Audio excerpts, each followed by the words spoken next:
इसके लिए सबसे ज़रूरी चीज़ है कि आप और हम और इंटरनेट पर देख रहे लाखों करोड़ों लोग उनके सवाल जवाब होंगे। तो आप लोग जो यहाँ मौजूद हैं, आपके हम कुछ सवाल लेने की कोशिश करेंगे। 30 मिनट का वक्त हमने उसके लिए तय कर रखा है। इस तरह से ये 2 घंटे की बहस पूरी होगी। 2-3 बुनियादी बातें हैं जिनका हमें ध्यान रखना है। किसी भी किस्म की नारेबाजी में हमें शरीक नहीं होना है। ये हल्ला गुल्ला नहीं है, क्योंकि पूरी दुनिया देख रही है। तो एक नजीर कायम करनी है, एक उदाहरण लोगों के सामने रखना है कि पढ़े लिखे लोग इत्तेफाकी और ना इत्तेफाकी रखते हुए भी, एक दूसरे से सहमति और असहमति रखते हुए भी बात कह सकते हैं।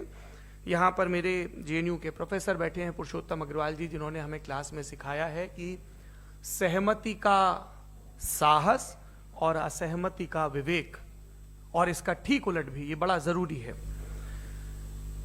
दूसरी बात, ये किसी एक धर्म के बारे में बहस नहीं है। ये बात सबको स्पष्ट होनी चाहिए। किसी धर्म को महान बताने या किसी धर्म को कमतर बताने की ये बहस नहीं है। तो यदि कोई इस उम्मीद से देख रहा है या यहां आया है, तो मैं आपको आश्वस्त करना चाहता हूं कि आपको नाउम्मीदी हाथ लगेगी। इस बहस में बहुत ज्यादा धार्मिक प्रतीकों के इस्तेमाल को लेकर भी, ये दोनों लोग जो अभी आपको गंभीर दिख रहे हैं, भले लोग हैं, कल शाम को चाय पर मिले थे, बहुत हंसी मजाक भी इनके बीच हुआ था, और गलबैयां डालते हुए एक तस्वीर भी हुई थी। ये इस बात का प्रमाण है कि इंटरनेट पर जो हल्ला मचा हुआ है उसके मुकाबले ये दोनों लोग बहुत ही अच्छे शांत ढंग से बहस के लिए राजी हो गए हैं। ट्विटर की बातें ट्विटर तक सीमित, एलन मस्क आजकल उसको एक्स कहते हैं। और अब इस बहस की शुरुआत मैं इन विद्वानों का, हालांकि इनको परिचय की जरूरत नहीं, पर हो सकता है, हमें पत्रकारिता में सिखाया जाता है कि नेवर अज्यूम, विज्ञान भी यही कहता है। मुफ्ती शमाइल नदवी साहब इस्लामिक विद्वान, शिक्षाविद हैं, कोलकाता के वाहियान फाउंडेशन के संस्थापक हैं, लखनऊ की प्रतिष्ठित दारुल उलूम नदवतुल उलमा से ग्रेजुएशन किया है, सोशल मीडिया और सार्वजनिक मंचों पर अध्यापन और बौद्धिक कामों में सक्रिय हैं, और इस समय इंटरनेशनल इस्लामिक यूनिवर्सिटी मलेशिया से पीएचडी कर रहे हैं। अच्छी बात यह है कि पढ़ाई के साथ साथ ट्रैवल ब्लॉग भी बनाते हैं। पेट्रोनस टावर के सामने का ब्लॉग हमने देखा। हमारे साथ जावेद अख्तर साहब हैं। जावेद अख्तर साहब कवि हैं, शायर हैं, गद्य भी लिखते हैं, फिल्मों के लिए संवाद लिखे हैं, गीत लिखे हैं। इससे इतर ये वैज्ञानिक सोच को लेकर या अपने डिक्लेयर्ड एथिज्म को लेकर भी मुखर रहते हैं और अपने तहीं रैशनैलिटी की बात करते हैं। देवियों और सज्जनों, डज गॉड एग्जिस्ट? इस सवाल का जवाब सब अपने अपने तहीं खोजने की कोशिश कर रहे हैं। कोई इसको गॉड डैम पार्टिकल की खोज बताता है, कोई गॉड पार्टिकल की खोज बताता है, कोई हिग्स बोसान की खोज बताता है, कोई ये सवाल जवाब तलाशने की कोशिश करता है कि मास एग्जिस्टेंस में आखिर आया कैसे, हुआ क्या था, सृष्टि के पहले, समय के पहले क्या था। और कोई ये कहता है कि ये सारी खोजें जिस मस्तिष्क में हो रही हैं प्रकृति के क्रम में, वो कैसे विकसित हुआ। मैं उम्मीद करता हूं कि हम आज इन बुनियादी सवालों के कुछ जवाब हासिल करने में कामयाब हों। मैं सबसे पहले मंच पर आमंत्रित कर रहा हूं मुफ्ती शमाइल नदवी साहब को। आइए सर जी।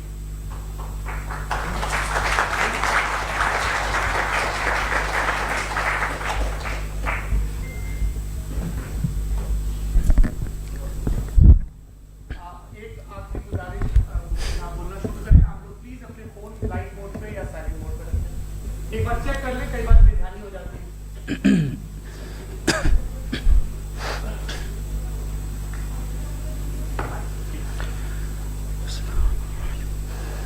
तमाम तारीफें उस क्रिएटर के लिए जिसने इस यूनिवर्स को एक मकसद के तहत पैदा किया है। रिस्पेक्टेड जनाब जावेद अख्तर साहब, मिस्टर सौरभ द्विवेदी, और respected audience, thank you all for being here today. आज की डिबेट में चूंकि हम बात करने वाले हैं डज गॉड एग्जिस्ट के टॉपिक पर, तो ये एक ऐसा टॉपिक है जिसके मुताल्लिक कोई भी डिसीजन लेने के लिए अलग अलग स्टैंडर्ड्स हो सकते हैं। लिहाजा डिबेट के शुरू में यह जरूरी है कि हम ये जान लें कि आज के इस टॉपिक में कौन सा स्टैंडर्ड सही होगा और कौन सा गलत होगा। सबसे पहला स्टैंडर्ड जिसे मैं समझता हूं कि हमारे रिस्पेक्टेड जनाब जावेद अख्तर साहब बड़ी तेजी के साथ उसकी तरफ लपकेंगे, वो है साइंस। जबकि साइंस दर हकीकत खुदा के एग्जिस्टेंस को डायरेक्टली साबित करने या उसके एग्जिस्टेंस को डिनाई करने के लिए स्टैंडर्ड नहीं बन सकती। और उसकी वजह क्या है, ये मैं नहीं कह रहा, ये वो लोग कह रहे हैं जो साइंस के एक्सपर्ट्स हैं। नेशनल एकेडमी ऑफ साइंस कहती है science doesn't have the processes to prove और disprove the existence of God. Why? क्योंकि साइंस का ताल्लुक एम्पेरिकल एविडेंस से है और एम्पेरिकल एविडेंसेस का ताल्लुक हमारे नेचुरल और फिजिकल वर्ल्ड से है, जबकि गॉड नॉन फिजिकल और सुपर नेचुरल रियलिटी है। लिहाजा नॉन फिजिकल रियलिटी को आप उस टूल के साथ नहीं चेक कर सकते जिसका काम फिजिकल रियलिटी को तलाश करना है।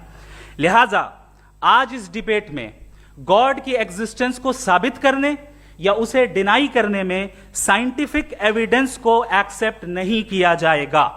दूसरा स्टैंडर्ड हो सकता है रेविलेशन, कि रेविलेशन के जरिए हम यह साबित करें कि गॉड एग्जिस्ट करता है या नहीं। लेकिन यह स्टैंडर्ड भी आज इररेलेवेंट है। क्यों? क्योंकि रेविलेशन मेरे नजदीक सोर्स ऑफ नॉलेज है, वैलिड सोर्स ऑफ नॉलेज है, लेकिन हमारे जावेद अख्तर साहब के नजदीक यह वैलिड सोर्स ऑफ नॉलेज नहीं है। लिहाजा आज की डिबेट में मैं एक भी एविडेंस किसी भी मजहबी स्क्रिप्चर से नहीं दूंगा ताकि जावेद अख्तर साहब के लिए वो अनएक्सेप्टेबल ना हो। तीसरा जो मेयार हो सकता है वो है ऑब्जर्वेशन, कि भाई कोई कहे कि हमें खुदा दिखाओ, अगर है तो दिखाओ, या ये कि खुदा के एग्जिस्टेंस पर एम्पेरिकल एविडेंस दो, तो ये है दर हकीकत गलत टूल का इस्तेमाल करना। ये ऐसा ही है कि जावेद साहब मुझसे ये मुतालबा करें कि मुफ्ती साहब आप मेटल डिटेक्टर के जरिए प्लास्टिक डिटेक्ट करके दिखाएं। अब चूंकि प्लास्टिक डिटेक्ट नहीं हो पा रही है लिहाजा plastic does not exist. No, you are using the wrong tool. इस टूल से प्लास्टिक को डिटेक्ट नहीं किया जाता। लिहाजा मैं समझता हूं कि गॉड के एग्जिस्टेंस पर एम्पेरिकल एविडेंस का मुतालबा करना एक बचकाना मुतालबा है, और हमारे रिस्पेक्टेड जनाब जावेद अख्तर साहब इस स्टेज से अब बहुत आगे निकल चुके हैं। अब बचता है एक ही स्टैंडर्ड, और वो स्टैंडर्ड है अक्ल, लॉजिक, रीजनिंग। और यही वो स्टैंडर्ड है जिसके तहत गॉड की एग्जिस्टेंस को साबित किया जाएगा या गॉड की एग्जिस्टेंस को डिनाई किया जाएगा। लेकिन चूंकि ये बहुत इंपॉर्टेंट और सेंसिटिव टॉपिक है, इसलिए लॉजिकल आर्ग्यूमेंट भी ऐसा होना चाहिए जो डेफिनेटिव हो, इनडेफिनेटिव ना हो, जो 2 और 2 4 की तरह बिल्कुल वाजे हो, जिसे लॉजिकली रिजेक्ट करना पॉसिबल नहीं हो। फॉर एग्जाम्पल हम कहें हमारे रिस्पेक्टेड मिस्टर सौरभ साहब, ये एक इंसान है और तमाम इंसान कॉन्शियस बीइंग है, लिहाजा नतीजा क्या निकला, हमारे सौरभ साहब भी कॉन्शियस बीइंग है। क्या ये इनडेफिनेट आर्ग्यूमेंट है या डेफिनेट आर्ग्यूमेंट है? ये डेफिनेट आर्ग्यूमेंट है। ये 2 और 2 की तरह वाजे है, इसमें किसी तरह जो है लॉजिकली इसको रिजेक्ट नहीं किया जा सकता। तो अगर आज हमारे जावेद अख्तर साहब ऐसी कोई अकली दलील और लॉजिकल एविडेंस दें खुदा के ना होने पर जो डेफिनेट भी हो, तो मैं ये ऐलान करता हूं कि यकीनन मैं उस एविडेंस को कबूल करूंगा और उस पर गौर करूंगा। लेकिन साथ में यह भी ऐलान कर देता हूं प्रेडिक्शन के तौर पर कि ऐसा कोई डेफिनेट आर्ग्यूमेंट कोई नहीं पेश कर सकता।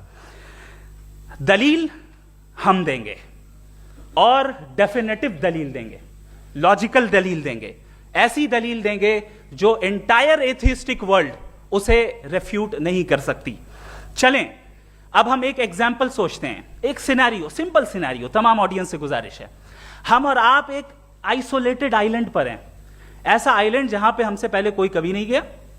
चलते चलते आपके सामने अचानक आपने देखा एक पिंक कलर की बॉल पड़ी हुई है।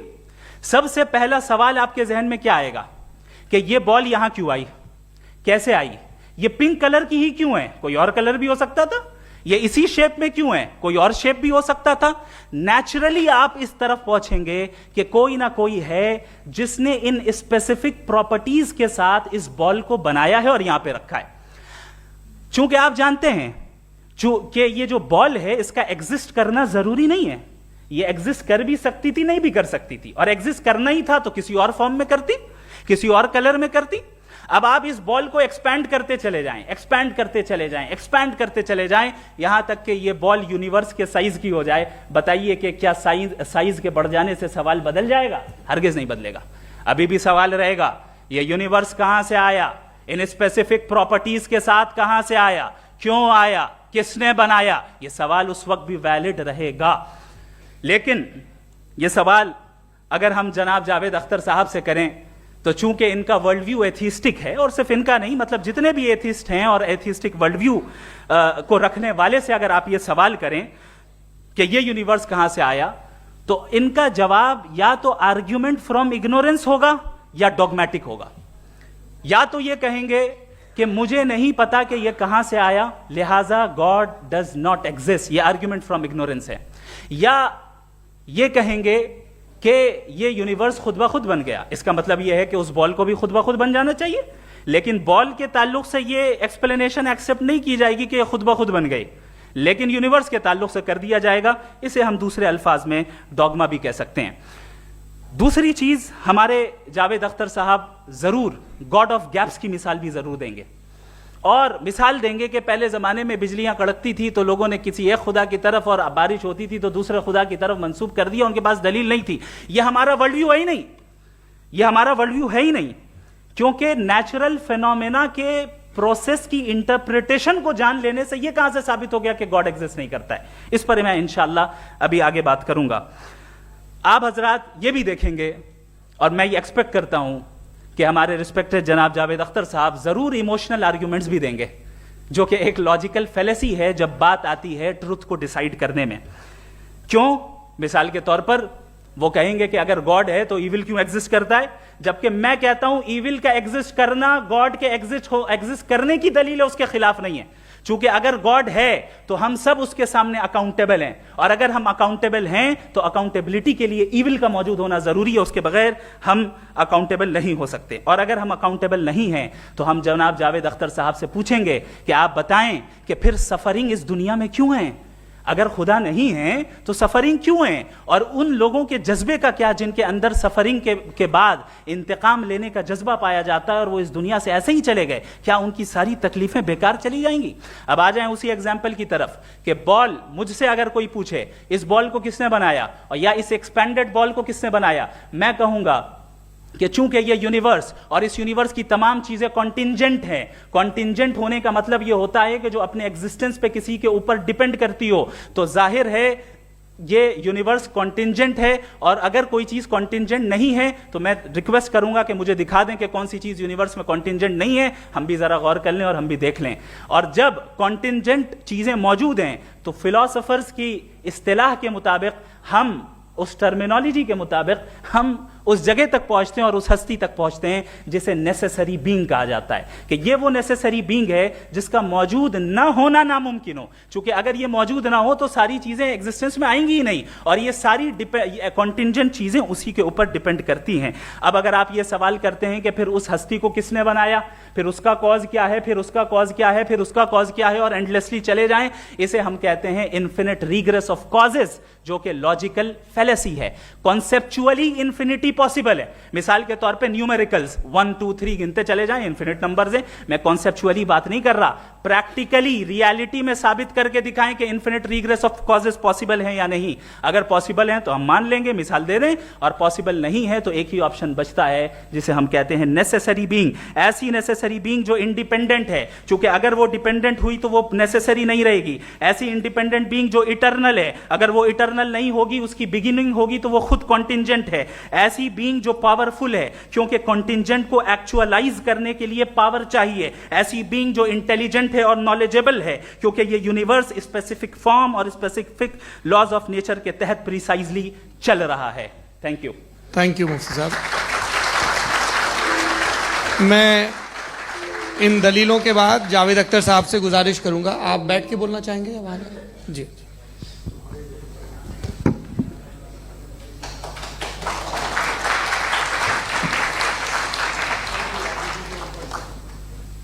पहले तो मैं मुफ्ती साहब को एक अच्छी खबर देना चाहूँगा कि मेरी नॉलेज साइंस के बारे में बड़ी मामूली है, तो आप फिक्र ना करें उसकी, लेकिन कुछ कॉमन सेंस है मुझ में। देखिए, ये खुदा का तस्वुर कोई नया तस्वुर नहीं है, ये सदियों से रहा है। ये कुछ रिलीजन 3000 साल पुराने होंगे, 4000 साल पुराने होंगे, लेकिन इंसान कोई 10,000 12,000 साल से एग्जिस्ट करता है होमोसेपियन की शक्ल में, और हमेशा कुछ ना कुछ मजहब रहे। ये मजहब जाहिलों के नहीं थे, ये मजहब एक ऐसी ग्रीक सोसाइटी के थे जहाँ बड़े बड़े फिलोसफर्स पैदा हुए। ये मजहब इजिप्शियंस के थे जिन्होंने पिरामिड्स बनाए थे। ये रोमन्स के थे कि जिनका आर्किटेक्चर और सेनेट यानी पहली बुनियाद डेमोक्रेसी की लिमिटेड थी मगर डेमोक्रेसी थी, ये उन लोगों ने किए थे। तो इनका जो जुपिटर था, रा था, ज़्यूस था, उन्हें उस पर इतना ही एतमाद था जितना आज किसी मजहबी आदमी को अपने खुदा पे होगा। क्रिश्चियनिटी आने से पहले यूरोप में एक मजहब था जर्मेनिक रिलीजन। उसका एक खुदा था, उसकी एक बीवी थी, उसके 2 बेटे थे, एक बेटी थी। फिर जर्मनी में जब यूरोप में क्रिश्चियनिटी आई तो वो खुदा, उसकी बीवी और पूरे ख़ानदान चला गया। तो हमने अगर हम हिस्ट्री देखें तो खुदा जो है वो ज़्यादातर फ़ानी है, वो हमेशा रहे नहीं। और वो जो लोग इन्हें मानते थे उनको आप कहें वो तो जाहिल थे, उन्हें तो कुछ पता ही नहीं था, ऐसा नहीं है। वो अपने वक्त में बड़े काबिल लोग थे और अपने वक्त में उन्होंने बड़े बड़े काम किए हैं, फिलोसफर्स थे, साइंटिस्ट थे। लेकिन उनका मजहब कहाँ गया, उनके खुदा कहाँ गए? आज जो खुदा हैं दुनिया में लोग उन्हें मानते हैं। आपको क्या मालूम कि कितने बरसों के बाद क्या होने वाला है? हम यूरोप में देखते हैं तो चर्च खाली हैं। तो वक्त के साथ चीज़ें बदलती हैं। जहाँ तक इसका ताल्लुक़ है मजहबों का, हर मजहब आपसे एक चीज़ मांगता है, फेथ। ये फेथ क्या चीज़ होती है? What is the difference between faith and belief? ये तो बहुत ही अहमकाना बात होगी कि कोई आदमी कहे साहब अगर खुदा है तो मुझे दिखाइए। ये तो जाहिलाना बात हुई। मैंने तो नॉर्थ पोल नहीं देखा है मगर मैं मानता हूँ कि नॉर्थ पोल है। मैं क्यों मानता हूँ? इसलिए कि अगर ये दुनिया राउंड है तो उसका कोई टॉप होगा। कुछ लोग हैं जो वहाँ गए भी हैं, कॉमन सेंस कहता है कि ऐसा होगा, सबूत है, गवाह है, रीज़न है। तो ये मेरा फेथ नहीं है। तो फेथ में और बिलीफ में डिफरेंस क्या है? जो मजहब मांगता है आपसे, हर मजहब फेथ मांगता है। फेथ का मतलब ये है कि ना कोई गवाह हो, ना कोई सबूत हो, ना कोई रैशनल हो, ना कोई लॉजिक हो, ना कोई प्रूफ हो, मगर तुम एक बात को मानो। ये है फेथ। वरना बिलीफ होता। अगर इसमें कुछ भी सबूत होते, गवाह होते, तो फिर इसे आप बिलीफ कहते हैं। जैसे मेरा बिलीफ है कि नॉर्थ पोल है, मेरा फेथ थोड़ी है। फेथ इन तमाम शर्तों को रद्द करता है। तो फिर स्टुपिडिटी क्या है? अगर मैं एक बात ऐसी मानूं जिसकी ना कोई लॉजिक है, ना कोई रैशनल है, ना कोई प्रूफ है, ना कोई गवाह है, ना कोई सबूत है, और मैं उसे मानूं, तो ये स्टुपिडिटी हुई। इसे ही भाई कल को मैं यकीन कर लूं कि एलॉन मस्क जो है मेरा भाई है तो मुझे इंतहाई खुशी होगी, सुकून भी बहुत मिलेगा मुझे। लेकिन और कहे भाई क्यों मानते हो, क्या सबूत है? भाई वो तो अमेरिकन है और तुम तो इंडियन हो, वो तो नस्ल अलग है, तुम्हें कभी मिले भी नहीं। साथ देखिए मेरा फेथ है, इस पर बात न किया। फेथ का मतलब ही यह है कि आप प्रूव नहीं कर सकते। अगर आप प्रूव कर सकते हो तो फेथ की जरूरत ही नहीं, फिर तो आप बात करेंगे, आप कितनी बहस कर लीजिए। अल्टीमेटली दुनिया का हर मजहब फेथ पे टिका है, और फेथ का मतलब है एक ऐसा यकीन जिसका कोई सबूत, कोई गवाह, कोई रैशनल नहीं। अब आप ये कहें, क्या आप ये क्यों कह रहे हैं कि साहब ये कायनात किसने बनाई? कमाल ये है कि आपने बताया कि एक आइलैंड पे गए और एक बॉल देखी। आपने ये नहीं कहा कि आइलैंड किसने बनाया, आपको सिर्फ बॉल पे हैरत हुई। हमने आइलैंड पे हमने हैरत नहीं की, होते हैं आइलैंड। इसी तरह ये आइलैंड है, सितारे, ये गैलेक्सीज, ये सब आइलैंड हैं खला में। हम उन्हें टेकन फॉर ग्रांटेड लेते हैं, हम पूछते नहीं किसने बनाए। आपने जजीरे के बारे में भी नहीं पूछा है। मेरी पैदाइश कैसे हुई? क्या मैं प्लान्ड पैदा हुआ था? I was planned to be born. या एक लकी स्पर्म था जो किसी एग से चिपक गया। मेरी पैदाइश रैंडम। और इंसाफ जिसे आप कहते हैं, इंसाफ का तो नेचर से कोई वास्ता ही नहीं। जो आप कहते हैं कि एक दिन इंसाफ मिलेगा, इंसाफ is a human concept. Nature में कोई इंसाफ नहीं। अगर शेर हिरन को खा जाता है तो उसे कोई सजा नहीं मिलती। अगर एक आंधी आती है और हरे भरे पेड़ों को उखाड़ के फेंक देती है तो आंधियों की जेल नहीं होती है। नेचर में इंसाफ नहीं, इसलिए मुझे नेचर को इंसाफ की जरूरत भी नहीं। नेचर तमाम एक है। अब हम कहें कि साहब ये देखिए जो मैंने खाना खाया था ये मेरी आंख तो नहीं यूं कर दिया उसे, तो इसे सजा मिलने नहीं, वो सिस्टम है, ऐसे ही चल रहा है। नेचर बगैर इंसाफ के है। इंसाफ इज अ ह्यूमन कॉन्सेप्ट। तो जो आपसे कहता है कि मैं तुम्हें इंसाफ दूंगा, वो इंसानी जहन की पैदावार है। ये नेचुरल है ही नहीं, ये आसमानी है ही नहीं। नेचर का तसव्वुर, इंसाफ का तसव्वुर। भाई आप साथ मिलते हैं, अब आप लेफ्ट हैंड ड्राइव करते हैं, ये क्या है?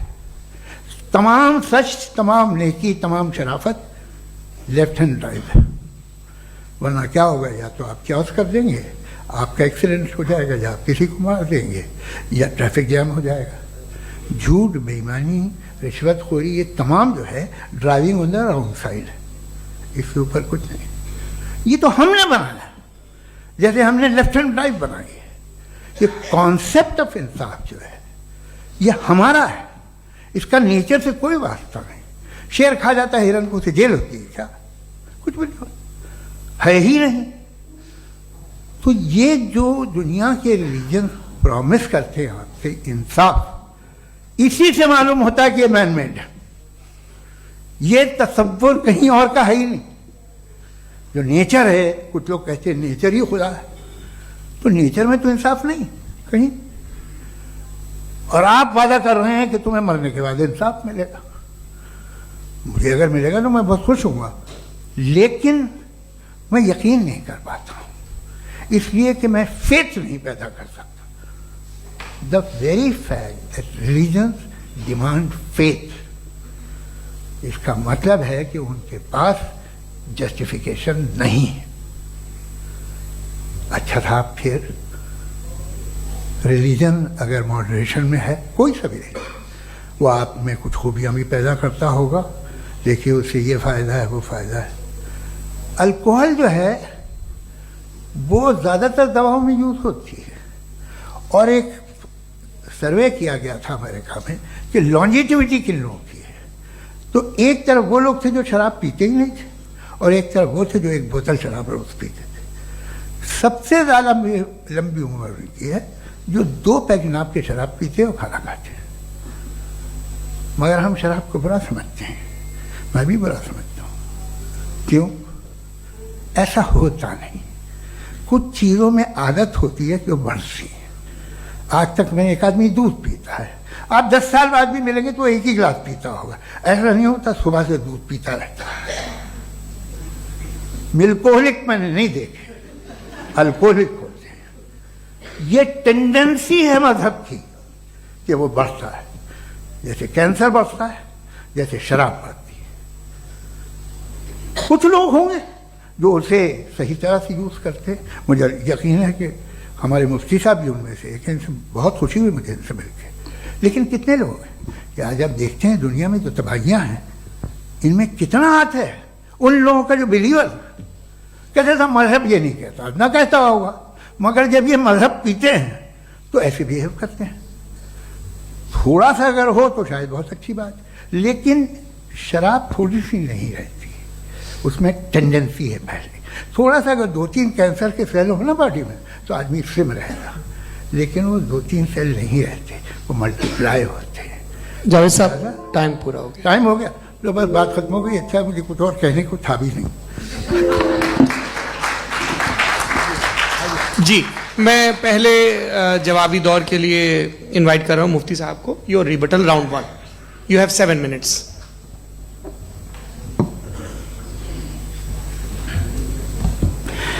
Thank you very much Javed साहब। आपकी बात को सुनकर बड़े महजूज हुए हम लोग। महजूज, डू यू अंडरस्टैंड?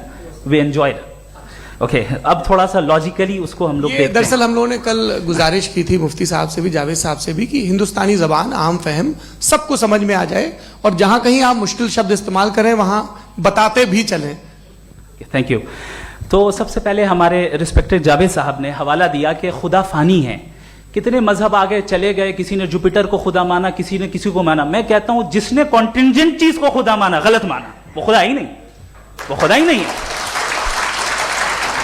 हम तो नेसेसरी बीइंग को साबित करने बैठे हैं, वो नेसेसरी कॉज जो इटरनल है, जो अबदी भी है और अजली भी है। हम किसी और को साबित करने नहीं बैठे। दूसरी चीज उन्होंने कहा कि फेथ एंड बिलीफ, ये एक ऐसी डेफिनेशन है फेथ की जो इन्होंने पहली मर्तबा पेश की है, या माफ कीजिएगा इन्होंने पहली मर्तबा पेश नहीं की है, रिचर्ड डॉकिंस ने पहली मर्तबा पेश की है। मुझे मालूम है ये सोर्स कहां से है। एपिस्टेमोलॉजिकली फेथ और बिलीफ का फर्क आप इस तरह नहीं कर सकते सर। फेथ सही भी होता है, गलत भी होता है, बिलीफ सही भी होता है, गलत भी होता है। जो लॉजिक, रीजन और एविडेंस से बैक्ड होगा वो फेथ सही होगा। और आप जिस फेथ की बात कर रहे हैं कि इलॉजिकल है और उसके पीछे नहीं है, तो we are on the same page. हम नहीं मानते उस फेथ को, जो फेथ ऐसा हो जिसके पीछे कोई लॉजिक ना हो, एविडेंस ना हो, हम नहीं मानते। हम तो उस फेथ के कायल हैं जिसके पीछे लॉजिक हो और एविडेंस हो। तो बिलीफ सही भी होता है, गलत भी होता है, फेथ भी सही होता है और गलत भी होता है। तो आज फेथ और बिलीफ के डिफरेंस पे बात नहीं हो रही। आज आप चाहे फेथ एक्सेप्ट कर लें या बिलीफ एक्सेप्ट कर लें, आज ये बात होगी कि ट्रूथ क्या है, चाहे ट्रू बिलीफ सही है या ट्रू फेथ सही है, और फॉल्स फेथ क्या है और फॉल्स बिलीफ क्या है, बात इस पे हो रही। दूसरी चीज इन्होंने पूछा स्टुपिडिटी फिर क्या है। अगर फेथ रिलीजन स्टुपिडिटी नहीं है तो और क्या है? चूंकि फेथ का मुतालबा करते हैं तो स्टुपिडिटी क्या है? मैं कहता हूं स्टुपिडिटी एथिज्म है। उसकी वजह यह है कि आप एक सड़क पे जा रहे हो और आप किसी गार्डन में जाएं और देखें वहां लिखा है फूलों के साथ I love Javed Akhtar, and I really do, I love you sir. So जब आप वहां पर पहुंचे तो वहां पहुंचकर अब ये बताएं, क्या आप ये कहेंगे wow what a natural selection? ये क्या नेचुरल सिलेक्शन है? नहीं, ये प्रिसाइजली डिजाइंड है, इसके पीछे डिजाइनर है। लिहाजा अगर कोई एक ऐसी कॉमन सेंस की बात को कबूल नहीं कर रहा है कि यूनिवर्स जो इतने प्रिसाइजली काम कर रहा है, हम कह दें कि खुद ब खुद बन गई, मैं समझता हूं इससे बड़ी स्टुपिडिटी और कुछ नहीं है। ये इरैशनल चीज है। फिर हमारे सर ने कहा कि आपने बॉल पे फोकस किया, आइलैंड पे फोकस नहीं किया। अरे आइलैंड को किसने बनाया यही समझाने के लिए तो बॉल की मिसाल दे रहा हूं। और बॉल भी कॉन्टिंजेंट है, आइलैंड भी कॉन्टिंजेंट है, दोनों नेसेसरी बीइंग का मुतालबा करते हैं। आगे इन्होंने कहा कि नेचर में कोई इंसाफ नहीं है। हम डिसाइड करते हैं कि मोरालिटी क्या होती है, इंसाफ क्या होता है। हम डिसाइड करते हैं, जैसे ड्राइविंग सीट में ट्रैफिक वाला, ये तो किसी खुदा ने नहीं कहा, ये है, इसे कहते हैं फॉल्स इक्विवेलेंस। ये एक लॉजिकल फेलेसी है। आपने जो है मिसाल दी ड्राइविंग की और ट्रैफिक की, ये सब्जेक्टिव मोरालिटी है। आप सब्जेक्टिव मोरालिटी को मिसाल बनाकर ऑब्जेक्टिव मोरालिटी के ऊपर नहीं थोप सकते। इंसाफ की ऑब्जेक्टिव मोरालिटी। अगर आप ये कहते हैं कि नेचर में इंसाफ नहीं है, तो इंसाफ का न होना ये नेचुरल हुआ, तो फिर नेचर को नेचर रहने दे, क्यों हम इतना स्ट्राइव कर रहे हैं दुनिया में इंसाफ लाने के लिए? ये तो इलॉजिकल बात है, इरैशनल बात है। इसलिए बहुत सी चीजें ऐसी हैं जो ऑब्जेक्टिवली जो है इविल या गुड हैं, और बहुत सी चीजें ऐसी हैं जो सब्जेक्टिवली हैं। सब्जेक्टिवली जो मोरल होता है या इमोरल होता है, उसको हम सोशल कंसेंसस से या पर्सनल प्रेफरेंस से डिसाइड करते हैं। लेकिन जो ऑब्जेक्टिव मोरालिटी है, जिसमें इंसाफ आया, जो इन्होंने बार बार रिपीट किया, ये ऑब्जेक्टिव है, सब्जेक्टिव नहीं है। अगर आप कहते हैं ये सब्जेक्टिव है, तो मेरा सवाल आपसे ये है, क्या सोशल कंसेंसस के जरिए अगर जुल्म को सही करार दे दिया जाएगा तो आप जुल्म को जस्टिफाई करेंगे? दूसरी चीज इन्होंने यह कहा कि 2 पैक शराब पी लें तो वो उतने पे नहीं रहता, बढ़ जाता है। यही मामला मजहब के साथ है। 2 पैक आप पी लें, बढ़ेगा। तो ये एक ऐसी मिसाल है, इसको कहीं भी फिट कर लें कि आप एथिज्म पे जब फिट करें, जब आप 2 पैक एथिज्म का लेंगे ना, तो वो बढ़ बढ़ के नॉर्थ कोरिया बनेगा। Thank you.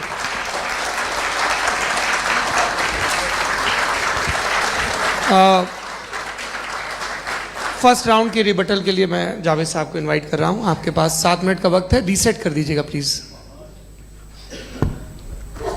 मुझे इस बात की खुशी है कि मुफ्ती साहब ने भी मान लिया कि नेचर में कोई इंसाफ नहीं है। तो कोई भी चीज़ जो इंसान ने नहीं बनाई है उसमें इंसाफ नहीं होता है। एक बात मैं आपसे अर्ज करूं, जरा पता लगा लीजिएगा, ये जो आप बाग में जाते हैं बेहद खूबसूरत फूल देखते हैं ना, इनमें से कोई नेचुरल नहीं है। ये सारे फूल क्रॉस करके बनाए गए हैं। जो जंगल में फूल होते हैं निहायत मामूली होते हैं, ये फूल इंसानों ने बनाए हैं। जो आप बाग में देख के वाह वाह कहते हैं, ये इंसानों के बनाए हुए हैं। डिफरेंट फूलों को क्रॉस करके, डेवलप करके, फिर क्रॉस करके इस तरह से बनाए गए। नेचुरल फ्लावर नहीं। किसी जंगल वीरान में जाके आप गुलाब के फूल नहीं देखेंगे। ये सब बनाए हुए इंसान ने, बहुत से काम इंसान ने किए हैं। बाकी है कि आपने मेरी एक बात का जवाब नहीं दिया, जिससे मुझे शिकायत है कि फेथ क्या है और आप फेथ मांगते क्यों हैं मुझसे। आप तो लॉजिकल हैं, आपके पास तो सारे रैशनल हैं, आपके पास सारे सबूत हैं, तो आपको फेथ की डिमांड क्यों करते हैं कि भाई तुम सरेंडर कर दो और सवाल मत करो। कोई मजहब सारे सवाल करने की इजाजत नहीं देता है और मना करता है कि दादा सवाल ना करो, बह जाओगे तुम। आप क्यों रोकते हैं? हकीकत यह है कि इंसानी तारीख क्या है। इंसानी तारीख यह है कि दुनिया में दो तरह के लोग हुए हैं। एक वो जिन्होंने अपनी लाइल्मी की परस्तिश की है, दूसरे वो जिन्होंने अपनी इग्नोरेंस या लाइल्मी से झगड़ा किया है और मालूम किया है कि क्या है। ये जो आप कह रहे हैं, आज आप हैरान हैं कि भाई ये यूनिवर्स कैसे बनी। लोग हैरान थे कि सूरज डूबता है तो इधर से कैसे निकलता। और आप एक कदम जाके हमेशा का मानने को तैयार है, एक कदम पीछे ही मान जाइए। भाई आप इसके बाद जाते हो, कहते सवाल ना करना कि ये कहां से आया, ये पावर तो हमेशा से हमेशा रहेगी। तो आप यूनिवर्स के बारे में मानने में क्या तकलीफ है? एक कदम पहले रुक जाइए। ये हमेशा से थी या नहीं थी हमें मालूम नहीं है। और ये कहना कि हमें मालूम नहीं है, कमाल ये है कि दुनिया के सारे मजहब सब जानते हैं ये दुनिया कैसे बनी थी, कैसे मिटेगी, मरने के बाद क्या होगा, इनको सब इल्म है। इनको किसी को डायनासोर होते थे पहले ये नहीं पता था, किसी को नहीं पता। किसी भी दुनिया की मजहबी किताब में डायनासोर का जिक्र नहीं है। लेकिन बाकी सब बातें, how to make universe in 4 easy lessons and बाकी सब पता है। जिसको सब पता है वो गड़बड़ है। हम में ये इंकिसार, ये ह्यूमिलिटी होनी चाहिए कि हम ये कहें कि हमें ये बहुत सारी बातें नहीं मालूम, लेकिन हम उनकी परस्तिश ना करें, अपनी लाइल्मी को की परस्तिश ना करें, हम उसे पता लगाने की कोशिश करें। जिस दुनिया में आप बैठे हैं सर, ये हॉल जो है, ये इलेक्ट्रिसिटी जो है, ये माइक जो है, जिस हवाई जहाज से आप आए थे, वो जिस कार से आप यहाँ आए हैं, ये सब उन लोगों की बनाई हुई है जिन्होंने सवाल किए थे। ये दुनिया जिसमें आप आज आराम से हैं, ये उन लोगों की बनाई है कि जिन्होंने सवाल किए थे। और हर स्टेज पे इन सवालों को मकरूह कहा गया था, गलत कहा गया था। आप जरा तारीख पढ़िए, एक बड़ी दिलचस्प किताब है बर्ट्रैंड रसेल की, जिसमें उसने रिलीजन एंड साइंस कि कब से रिलीजन जो है साइंस के अगेंस्ट है। और हद तो यह है कि भाप के इंजन के खिलाफ थे, स्टीम इंजन के भी खिलाफ थे, वो फतवे हुए उन पे, वेटिकन ने दिए। तो ये हमेशा, अभी जैसे ही ये राइट विंगर आते हैं अमेरिका में पावर में, तो वो जो अपना ये क्या बोलते हैं उसे, सीड क्या वर्ड है, सीड क्या जो, हाँ नहीं सीड जो होते हैं जिन पे आप जी नहीं भाई, वो जो ह्यूमन बॉडी के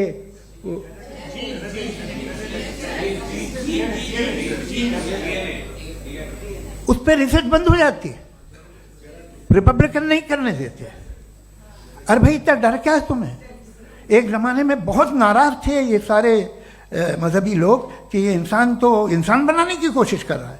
आपको क्या तकलीफ भाई, बना ले तो बना लेने दो, ये खौफ क्या है? और ये सब आज जो आप कह कर रहे हैं नामुमकिन है, ये कैसे हुआ? मुझे एक किस्सा याद आता है। जब मैं 6ठी क्लास में था तो मैं मैथमेटिक्स में बहुत वीक था, तो एक टीचर रख दिया गया, उसने 1 2 3 4 5 6 7 तो सिखा दिया मुझे। वो दिन मैं भूल नहीं सकता हूँ मुफ्ती साहब। जिस दिन उसने ये बताया कि 1/2 क्या होता है और 3/4 क्या होता है, मुझे ऐसा लगा कि मेरा सर बीच से फट जाएगा। यह आदमी कह रहा है कि जो दीवार के अंदर जाओ वॉक करते हुए। आज हंसता हूं मैं इस बात पे। तो आज जो बातें आपके जहन से बिल्कुल परे हैं और आप हैरान होते हो उन्हें देख के, एक वक्त आएगा कि मामूली लगेंगे। और हुआ है, आपकी इंसानी तारीख ही है। इतनी जल्दी सारे फैसले आप मत कर लीजिए, थोड़ा ये ह्यूमिलिटी रखिए कि भाई ये हमें नहीं मालूम। ये कहने में क्या आ रहा है, ये यूनिवर्स कहाँ तक फैली, ये कब से है और कब तक रहेगी, हमें नहीं मालूम। आपने फैसला कर लिया कब बनी। ये आपके हिसाब से कोई 14 बिलियन ईयर बनी जो समझा जाता है। उससे पहले हजारों करोड़ों अरबों साल तक खुदा बैठा क्या कर रहा था? खामोश बैठा था, ऐसी जमाइयाँ ले रहा था। फिर उसे आइडिया है, यार एक काम करते, वक्त अच्छा गुजर जाएगा यूनिवर्स पर आपसे। सोचिए, वो तो हमेशा से है ना, मगर यूनिवर्स हमेशा से नहीं है, ये तो बनाई गई है। और उससे पहले क्या था, इनका क्या काम था? कैसी बात है, ये बड़ा आसान है। जो बात हमें आज धीरे धीरे पता चली है, बरसों 2000 और 2500 साल पहले आपको किसी ने बता दिया कि क्या था, आप मान गए और तब से वही मान रहे हैं जो 2500 साल पहले कहा गया था। सब कुछ बदल गया है, सॉल्व हो रही हैं चीज़ें। अभी साइंस बिल्कुल दावा नहीं करती, या कोई फिलोसफर ये दावा नहीं करता कि हमें सब मालूम, बल्कि वो कहता है कि हमें जितना मालूम होता है उससे ये मालूम होता है कि हमें कितना कम मालूम। तो हम अपनी जहालत से लड़े, उसकी परस्तिश न करें। जी, time. Thank you so much. मैं तर्कों की श्रृंखला में राउंड 2 के लिए मुफ्ती साहब को आमंत्रित कर रहा हूं। आपके पास एक बार फिर से 7 मिनट का वक्त है। शुक्रिया। जनाब जावेद अख्तर साहब कई मर्तबा दोहरा रहे हैं कि फेथ का मतलब बताइए, फेथ का मतलब बताइए। मैंने बता दिया, फेथ सही भी होता है, गलत भी होता है। और आज हम फेथ पे बात नहीं कर रहे, हम ट्रुथ और डज गॉड एग्जिस्ट पे बात कर रहे हैं। क्या डज गॉड एग्जिस्ट, ये ट्रुथ यानी गॉड है या नहीं है, इसमें से दोनों ट्रुथ क्या है। अब आप उसे फेथ कह लें, बिलीफ कह लें, नॉट माई बिजनेस। उसके बाद आपने कहा कि भाई सवाल करने से मजहब रोकता है। मैं कहता हूं जो रोकता है वो रोकता होगा, मैं नहीं रोकता, बल्कि सवाल करें, सवाल करना चाहिए। सवाल कर करके तो हम आगे बढ़ते हैं, तरक्की करते हैं, और इसीलिए मैं आज यहां पे आया हूं। लेकिन सवाल सिर्फ खुदा से नहीं होगा, आपसे भी होगा। सवाल एथिज्म से भी होगा, सवाल सिर्फ मजहब से नहीं होगा, सबसे होगा। और आज मैं सवाल करूंगा और उम्मीद है कि आप जवाब देंगे। अभी तक आपने वैसे कॉन्टिंजेंसी आर्गुमेंट का कोई जवाब नहीं दिया। चलें, आपने कहा यूनिवर्स के बारे में इटर्नल क्यों नहीं बोल देते। ये चूंकि लॉजिकली पॉसिबल ही नहीं है कि यूनिवर्स इटर्नल हो। यूनिवर्स एक कॉन्टिंजेंट चीज है जो टाइम एंड स्पेस के पाबंद है, टाइम एंड स्पेस से बाउंड है। जो टाइम एंड स्पेस से बाउंड होगा वो कॉन्टिंजेंट होगा, जो कॉन्टिंजेंट होगा वो उसकी बिगिनिंग हुई होगी, जिसकी बिगिनिंग हुई होगी वो इटर्नल नहीं हो सकता। ये तो कॉमन सी बात है। आपने कहा कि किसी मजहबी किताब में डायनासोर का जिक्र नहीं है। अफसोस कि आज तक किसी मैथमेटिक्स की किताब में मुझे डायनासोर का जिक्र नहीं मिला। तो इसका मतलब मैथमेटिक्स की किताब बेकार है? नहीं, उसका वो टॉपिक नहीं है। रेवलेशन का और मजहबी किताबों का टॉपिक ये नहीं है कि आपको आके बताए साइकिल कैसे बनाते हैं, या आकर ये बताएं कि जो है डायनासोर कब था। वो तो मोरालिटी सिखाने आया है, गॉड के बारे में बताने आया, नॉन फिजिकल रियलिटी की हकीकत को सिखाने के लिए आया। रिलीजियन साइंस को रोकता है? नहीं रोकता। अगर रोकता है तो गलत करता है। रिलीजियन साइंटिज्म को रोकता है, जिसमें हमारे जावेद साहब मुब्तला हैं। साइंस और साइंटिज्म में फर्क है। साइंटिज्म यह है कि आप समझें कि साइंस और साइंटिफिक मेथोडोलॉजी ये नॉलेज को हासिल करने का वाहिद सोर्स ऑफ नॉलेज है। यह है साइंटिज्म। हम इसे रिजेक्ट करते हैं। हम साइंस को तो तरक्की करते हैं, भाई आप हमारी पूरी तारीख कर लें, पढ़ लें तो आपको पता चल जाएगा। बहरहाल ये अलग टॉपिक है। उसके बाद इन्होंने एक लफ्ज कहा, वेटिकन ने फतवा दिया। वेटिकन का फतवे से कोई ताल्लुक नहीं है, दोनों कॉन्ट्राडिक्टरी अल्फाज हैं। उसके बाद उन्होंने कहा कि भाई हमें नहीं मालूम। अगर नहीं मालूम तो क्लियरली कह देना कि नहीं मालूम है, इसमें क्या हरज है। तो वही तो मैं कह रहा हूं ना कि आप कह दें कि नहीं मालूम, लेकिन क्लेम क्यों कर रहे हैं कि गॉड एग्जिस्ट नहीं कर रहा है। आप कह दें नहीं मालूम है, हो सकता है हो सकता ना हो, लेकिन आप क्लेम कर रहे हैं। The moment you say God does not exist, this is a claim and now the burden of proof is upon you too, जैसे हमारे ऊपर है। और क्यों है मैं बताता हूं, क्यों है ये भी मैं बताता हूं। फिलोसॉफिकली जो क्लेम होता है ना, सिर्फ ये नहीं होता कि इंसान कहे पॉजिटिव क्लेम करे और नेगेटिव क्लेम करे तो बर्डन ऑफ प्रूफ नहीं है। आप मिसाल के तौर पे मैं कहूं कि फुला उस कमरे में कोई नहीं है, मैंने एक नॉलेज का क्लेम किया है, उस कमरे में कोई नहीं है, मैंने एक नॉलेज का क्लेम किया। या तो मैं कहूं मुझे नहीं पता, हो भी सकता है नहीं भी हो सकता है, this is not a claim. लेकिन जब मैं कह रहा हूं कि वहां कोई नहीं है या मैं कह रहा हूं वहां कोई है, दोनों क्लेम है और दोनों के ऊपर बर्डन ऑफ प्रूफ है। हमारे ऊपर भी बर्डन ऑफ प्रूफ है, मैंने कंटिजेंसी आर्ग्यूमेंट दिया, इसे तोड़कर दिखाइए। आखिरी चीज, इन्होंने कहा कि खुदा दुनिया बनाने से पहले 150 साल पहले या करोड़ों साल पहले क्या कर रहा था। अरे हजरत, चलें बहरहाल मैं जवाब दे देता हूं, आप हमारे रिस्पेक्टेड पर्सनालिटी हैं, अगर आप नहीं होते तो मैं इसे एंटरटेन ही नहीं करता। टाइम, ये 100 साल पहले या 100 साल बाद, पहले बाद में अभी, ये वो अल्फाज हैं जिनका ताल्लुक टाइम से है। टाइम शुरू ही हुआ है यूनिवर्स की बिगिनिंग के बाद, तो उसके पहले खुदा क्या कर रहा था, सवाल इलॉजिकल है, ये फेलेसी है। यानी आप ये कह रहे हैं कि यूनिवर्स के बनने से पहले खुदा क्या कर रहा था, टाइम के बनने से पहले, पहले का ताल्लुक टाइम से, टाइम उस वक्त था ही नहीं, तो ये सवाल ही इनवैलिड है खुदा के ताल्लुक से। दूसरी चीज, आर्ग्यूमेंट ऑफ कंटिजेंसी जो मैंने आपके सामने पेश की है, आपने बार बार ये प्रूफ किया और ये कह रहे हैं कि गॉड ऑफ गैप्स। देखिए पहले नहीं मालूम था, साइंस ने कर दिया। सिंपल्स की मिसाल से मैं समझा देता हूं। जिस गैप्स की आप बात कर रहे हैं ना, साइंस उन गैप्स को जिन चीज के जरिए भी प्रूव करेगा वो कॉन्टिंजेंट ही होगा, अब चाहे वो फोर्स हो, मैटर हो या एनर्जी हो।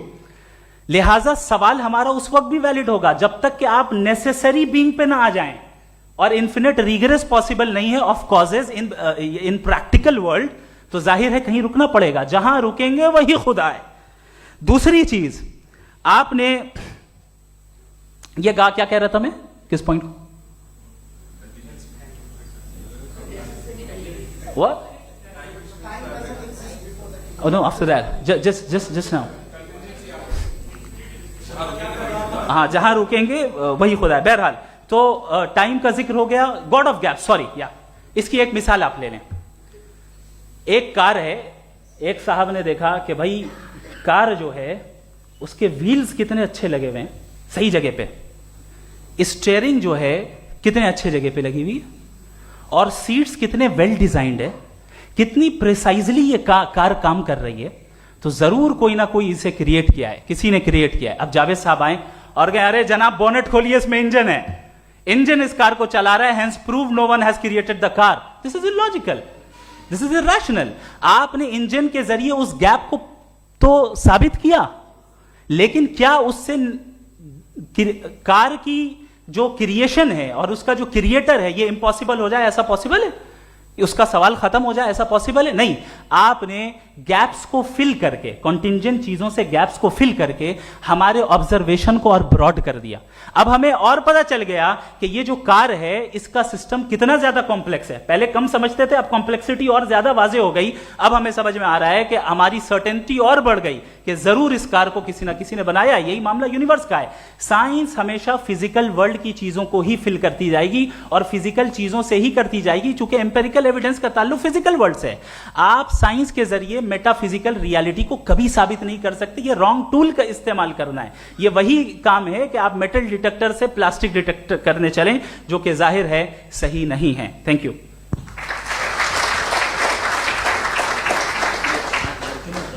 जी, ये आर्ग्यूमेंट का राउंड 2 है। हाँ। 7 मिनट है।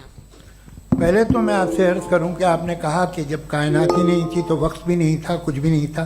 कैसे नहीं था? खुदा था। एक एग्जिस्टेंस तो था ना खुदा का। तो जब खुदा था तो वक्त भी होगा।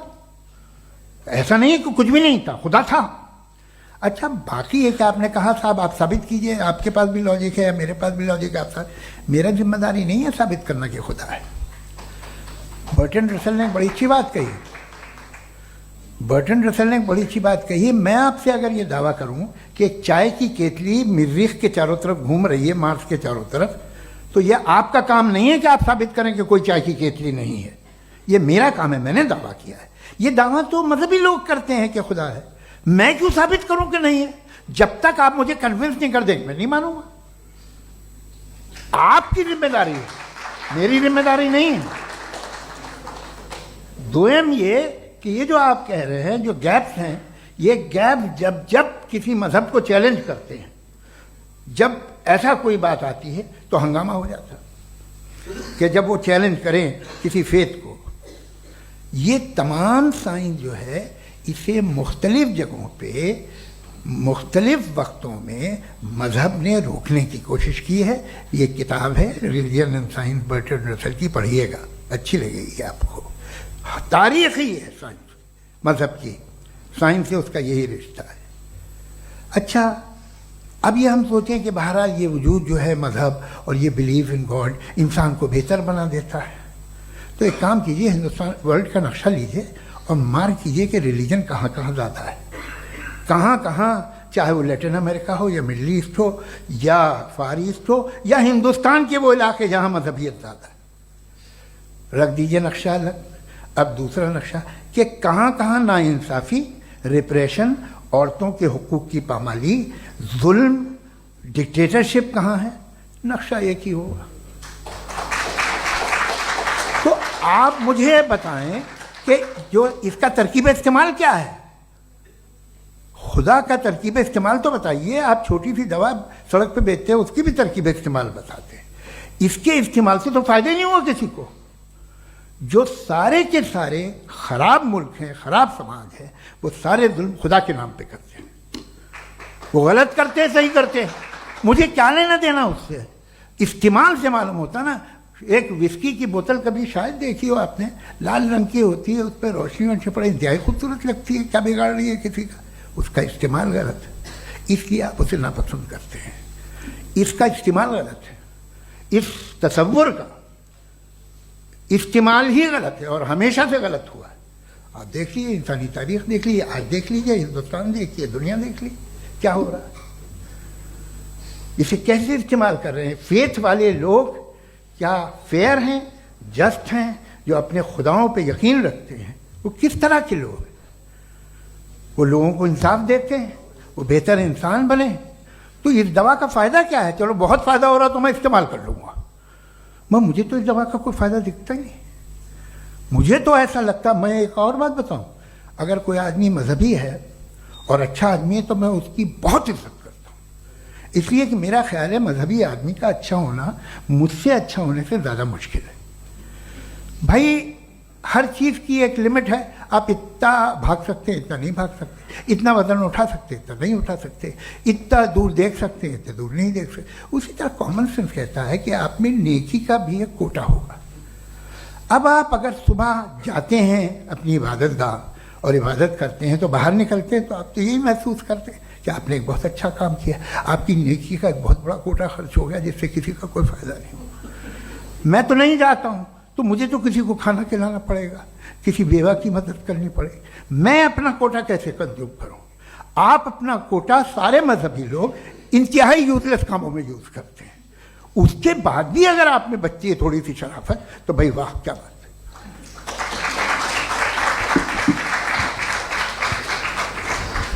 एक तो मुझे ये बात बहुत अच्छी लग रही है कि दोनों ही विद्वान समय को मानते हैं और बहुत समय से अपनी दलीलें और बाज दफा समय से पहले अपनी तकरीरें पूरी करके अपनी अपनी कुर्सी पर बैठ रहे हैं। ये इस आर्ग्यूमेंट का राउंड 2 पूरा हुआ। अब रिबटल का राउंड 2 है और उसके बाद क्रॉस एग्जामिनेशन होगा। नहीं, आपका आर्ग्यूमेंट हो गया सर। हमारे यहाँ स्कूल के सिलेबस में पंच परमेश्वर कहानी पढ़ाई जाती है, प्रेमचंद जी की लिखी हुई। आप निश्चिंत रहिए, आपके कोई राउंड में मिस नहीं होने दूंगा। रिबटल का राउंड 2, मुफ्ती शमाइल नदवी साहब।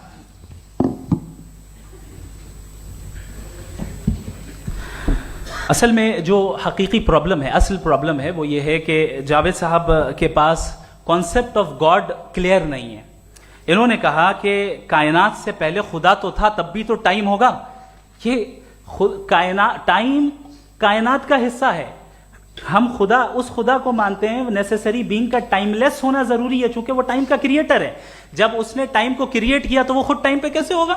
उसने जब स्पेस को क्रिएट किया तो खुद स्पेस में कैसे होगा? अगर वो टाइम एंड स्पेस को पहले से ही उसका पाबंद है तो फिर किस चीज को उसने क्रिएट किया? लिहाजा ये सवाल गलत है कि खुदा था तो टाइम होगा, बिल्कुल नहीं। टाइम के पाबंद हम है, खुदा नहीं है। हम फिजिकल वर्ल्ड से ताल्लुक रखते हैं, वो मेटाफिजिकल रियलिटी है। दूसरी चीज इन्होंने मिसाल दी कि चाय की केतली हवा में घूम रही होगी, और पता नहीं शायद वो बर्टन रसल का उन्होंने हवाला दिया। बहरहाल यही प्रॉब्लम है। प्रॉब्लम यही है कि हम चीजों के दरमियान डिफरेंशिएट नहीं कर पाते हैं। ये जो आपने मिसाल दी ये इमेजिनेशन है, और मैं जो साबित कर रहा हूं वो लॉजिकल नेसेसिटी है। आप इमेजिन करना है तो कुछ भी करें, जुपिटर में पिंक एलिफेंट होगा, यूनिकॉर्न होगा, करें, उससे कायनात पे क्या फर्क पड़ता है? उससे आप लॉजिकल नेसेसिटी साबित नहीं कर सकते। मैं तो उस प्राइम कॉज की बात कर रहा हूं, उस नेसेसरी बीइंग की बात कर रहा हूं जिसके बगैर इस कायनात का एग्जिस्टेंस मुमकिन नहीं है। दूसरी चीज, मजहब को साइंस चैलेंज करती है वगैरह वगैरह, ये हमारा टॉपिक ही नहीं है। मैं इस पे बात करूंगा तो फिर मेरा वक्त चला जाएगा। मजहब के ऊपर चूंकि हमारी डिस्कशन नहीं है, साइंस को मजहब और बिलखुसूस मैं और हमारा वर्ल्ड व्यू कम अज कम साइंस को पीछे नहीं करता है, साइंटिज्म की मजम्मत करता है। इसकी वजाहत मैंने पहले कर दी। दूसरी चीज इन्होंने कहा वर्ल्ड का नक्शा लीजिए, वर्ल्ड मैप लीजिए, दो अलग अलग जगह की। हजरत मैंने ये होमवर्क किया था, और मैंने मिडिल ईस्ट का एक नक्शा लिया और यूरोप का एक नक्शा लिया।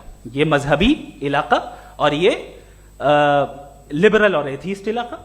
मुझे पता चला कि सबसे ज्यादा रेप केसेस जो हैं वहां पर है।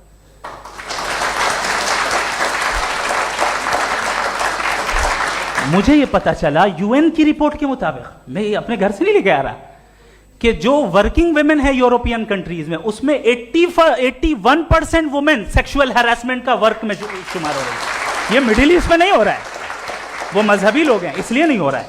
दूसरी चीज आपने ये कहा कि मजहबी आदमी का अच्छा होना हमारे अच्छे होने से बहुत मुश्किल है, बहुत मुश्किल है। तो इसका मतलब यह है कि गॉड के अलावा आपके पास अच्छे और बुरे का कोई स्टैंडर्ड है। मैं चाहूंगा कि कन्वर्सेशनल स्टाइल वाली डिस्कशन और सेगमेंट पे इसी पे बात कर लेते हैं। Thank you very much.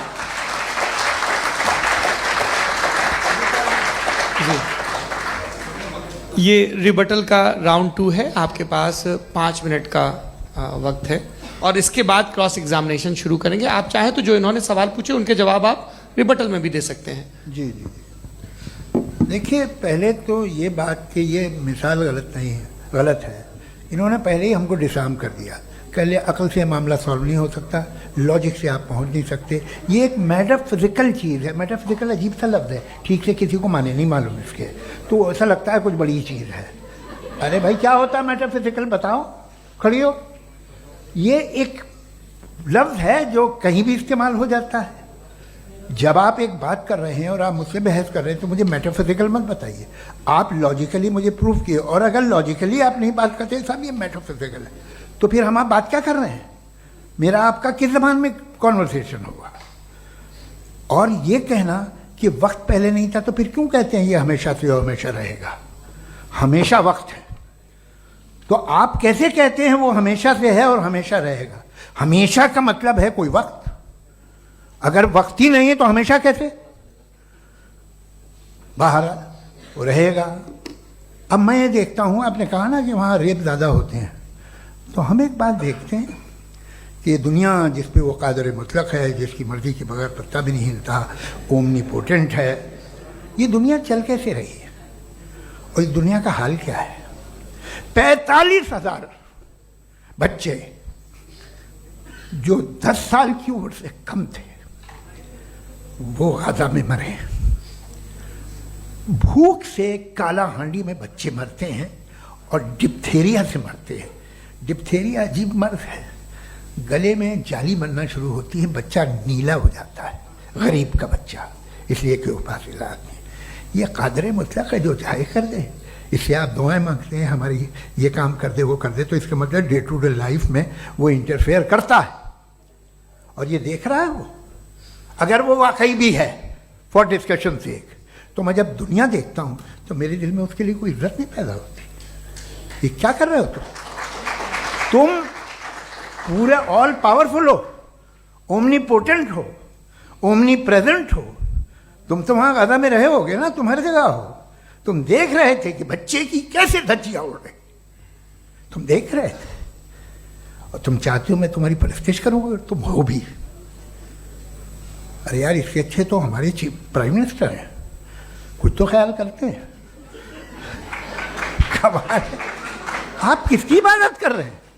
अगर वो है भी, ये दुनिया नाइंसाफी से, जुल्म से, जबर से, तशद्दुद से भरी हुई है। और आप ये मत कहिएगा कि वो देख रहा है और वो बताएगा एक दिन। अगर वो देख रहा है और इंटरफेयर नहीं करता तो आप दुआ क्यों मांगते? आप कहते हैं मेरा ये काम करा दे, इसके मतलब है वो दखल दे सकता है, वो आपको नौकरी दिलवा सकता है, भले दूसरे आदमी को न मिले, मगर आपका काम कर देगा चूंकि आपने दुआ मांगी है। तो जब वो आपको नौकरी दिला सकता है, लड़की की शादी कर सकता है, बेटे को ग्रीन कार्ड दिलवा सकता है, तो कम से कम ये जो मर रहे हैं बच्चे, इनको रोक दे, कुछ तो कर। मुझे तो दुनिया में, इस दुनिया का कोई मालिक है, इसका ओमनीपोटेंट कोई रूलर है, और ये दुनिया ऐसी चल रही है। मैं तो चाहूंगा कि भाई ना हो, अगर हो तो बड़ी शर्मिंदगी की बात है। शुक्रिया।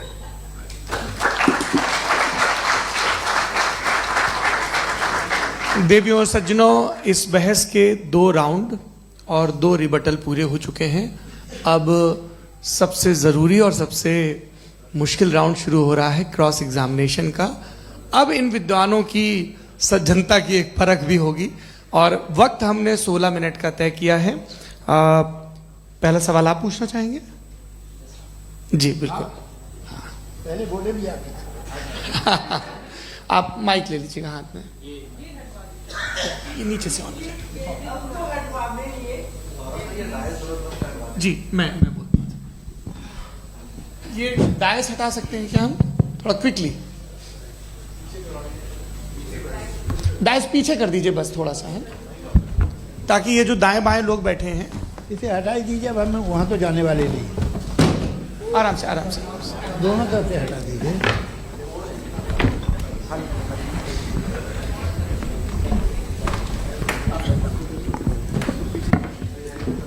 इस बीच आप लोग भी अपने अपने सवाल तैयार कर लें। ये ध्यान रखेंगे कि मैं यहाँ से सवाल लूंगा, आप लोगों को अपना हाथ ऊपर करना है, अपना नाम बताना है और अधिकतम 3 वाक्यों में अपना सवाल पूरा करना है।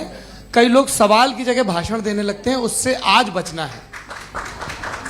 जी मुफ्ती साहब, पहला सवाल आपका, 16 मिनट हैं, हम दोनों लोगों के सवाल लेंगे। जी जी बहुत शुक्रिया। आपकी जो अभी बात हुई बहुत अहम थी, मैं इसको चाहूँगा कि आगे डिस्कस करूँ, लेकिन चूँकि अभी ये वो सेगमेंट है क्रॉस एग्जामिनेशन, तो सबसे पहला सवाल आपसे ये है कि जो मैं इतनी देर से कॉन्टिंजेंसी आर्ग्यूमेंट आपको बता रहा था, ये अकल से ही बता रहा था हजरत, आप ये बताएं कि आप इन्फिनिट रिग्रेस ऑफ कॉजेस को पॉसिबल मानते हैं या नेसेसरी बीइंग के एग्जिस्टेंस को सही समझते हैं? चूंकि 2 ही ऑप्शन हो सकता है, आप ये बताएं।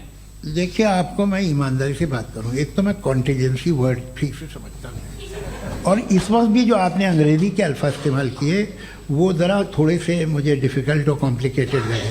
तो आप ज़रा सिंपल ज़बान में सवाल कर सकते हैं? बिल्कुल कर सकता हूँ जी। यूनिवर्स की हर चीज कॉन्टिंजेंट होने का मतलब यह है कि वो अपने एग्जिस्टेंस में किसी के ऊपर डिपेंडेंट है।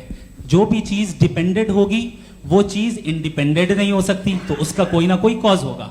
तो अब आप क्या समझते हैं कि ये इन्फिनिट रिग्रेस है, यानी कॉज पर कॉज, कॉज पर कॉज, कॉज पर कॉज, और कभी कोई यानी ये एंडलेसली चलता रहा? क्योंकि अगर ऐसा होगा तो हम तो एग्जिस्टेंस में आते ही नहीं। लॉजिकली ये मुत्तफक अलैह चीज है, मुत्तफक अलैह अग्रीड अपॉन। ओके,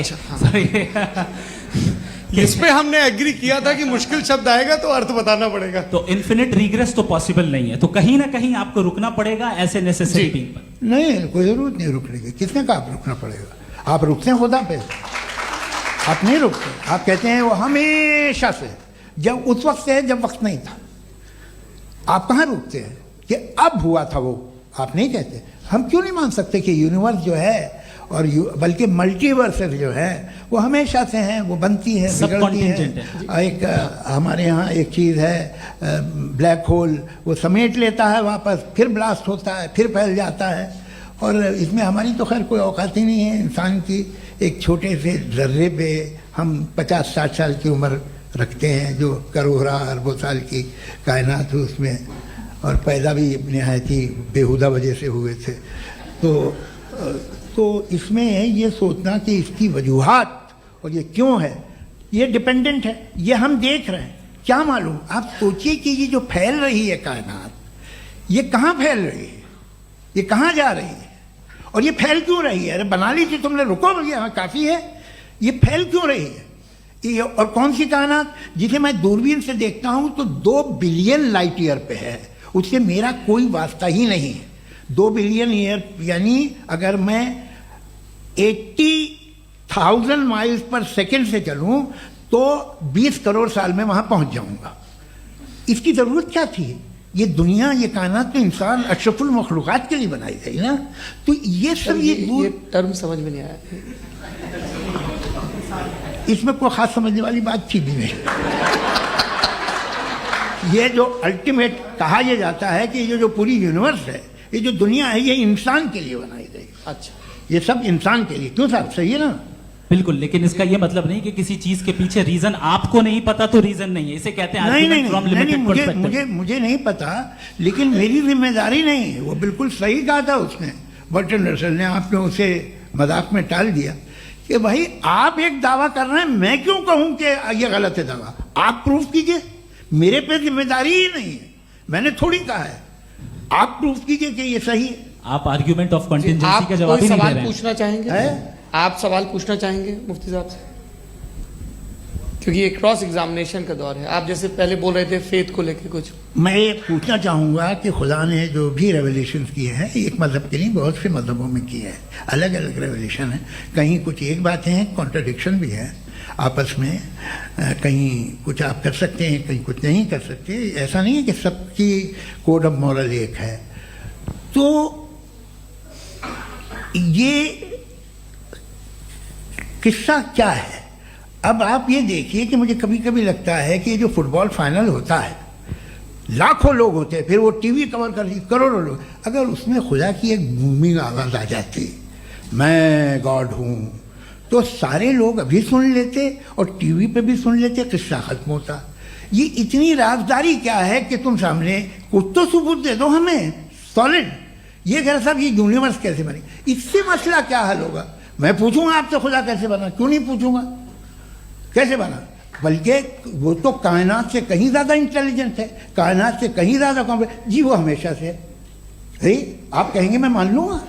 अच्छा, दोयम वो कादिर मुतलक, यानी कादिर मुतलक का मतलब ओमनीपोटेंट, वो जो चाहे कर सकता है। आपको नौकरी दिलवा सकता है, आपकी अच्छी जगह शादी करवा सकता है, आपके पड़ोसी का मुकदमा हरवा सकता है, आपको जिता सकता है, सब काम करता है। थोड़ा सा माइक क्लोज जी। वो इस दुनिया को चला कैसे रहा है?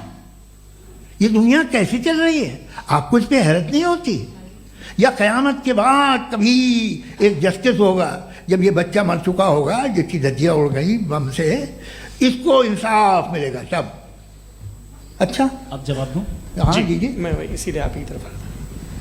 सबसे पहले आपने रेवलेशन और स्क्रिप्चर्स की बात की, इस पे मैं बात कर सकता हूं लेकिन आज नहीं करूंगा चूंकि वक्त कम है, कभी और इस पे डिस्कस करेंगे। मैं तैयार हूं उस पे भी बात करने के लिए। ये अभी से राउंड 2 की भूमिका तय हो रही है। Does God exist round 2? चूंकि आज गॉड के एग्जिस्टेंस पे बात है तो मैं उसी के रिलेटेड जो है आपके सवालात को एंटरटेन भी करूंगा और मैं भी पूछूंगा। आपने कहा कि आपने साबित ही नहीं किया, जबकि आर्ग्यूमेंट ऑफ कॉन्टिंजेंसी बुनियादी आर्ग्यूमेंट है। आप मुझे कॉन्टिंजेंसी का मतलब बताइए, आपका मतलब क्या? कॉन्टिंजेंसी कॉन्टिंजेंसी का मतलब यह हुआ कि हर वो वजूद जो किसी भी चीज का पाबंद है, हर वो वजूद या हर वो चीज जो अपने एग्जिस्टेंस में किसी भी चीज के पाबंद है और उससे बाउंड है, उसको उसकी जरूरत है, उस पर डिपेंड करती है, तो जाहिर सी बात है कि उसका कोई ना कोई कॉज होता है। ये तो अक्ल की बात है। ये आप रीजनिंग की बात करते हैं, मैं वही कर रहा हूं। दूसरी चीज, आपने ये बात कही कि इतने बिलियन लाइट ईयर्स दूर है, उसका मेरा क्या लेना देना। फिर मेरे ख्याल से आपको ये नहीं कहना चाहिए I think therefore I am an atheist. आपको सोचना चाहिए, सिर्फ आप एक लिमिटेड दायरे में रहकर नहीं सोचें बल्कि बाहर निकलकर सोचें। आपने तीसरा सवाल किया, आपने 2-3 सवाल एक साथ। ऐसी बातें ना कीजिए, कुत्तों को इतराज हो जाएगा आप पे कि आप कुछ भी सोचिए। ये इजाजत आपको है नहीं, मुझे है।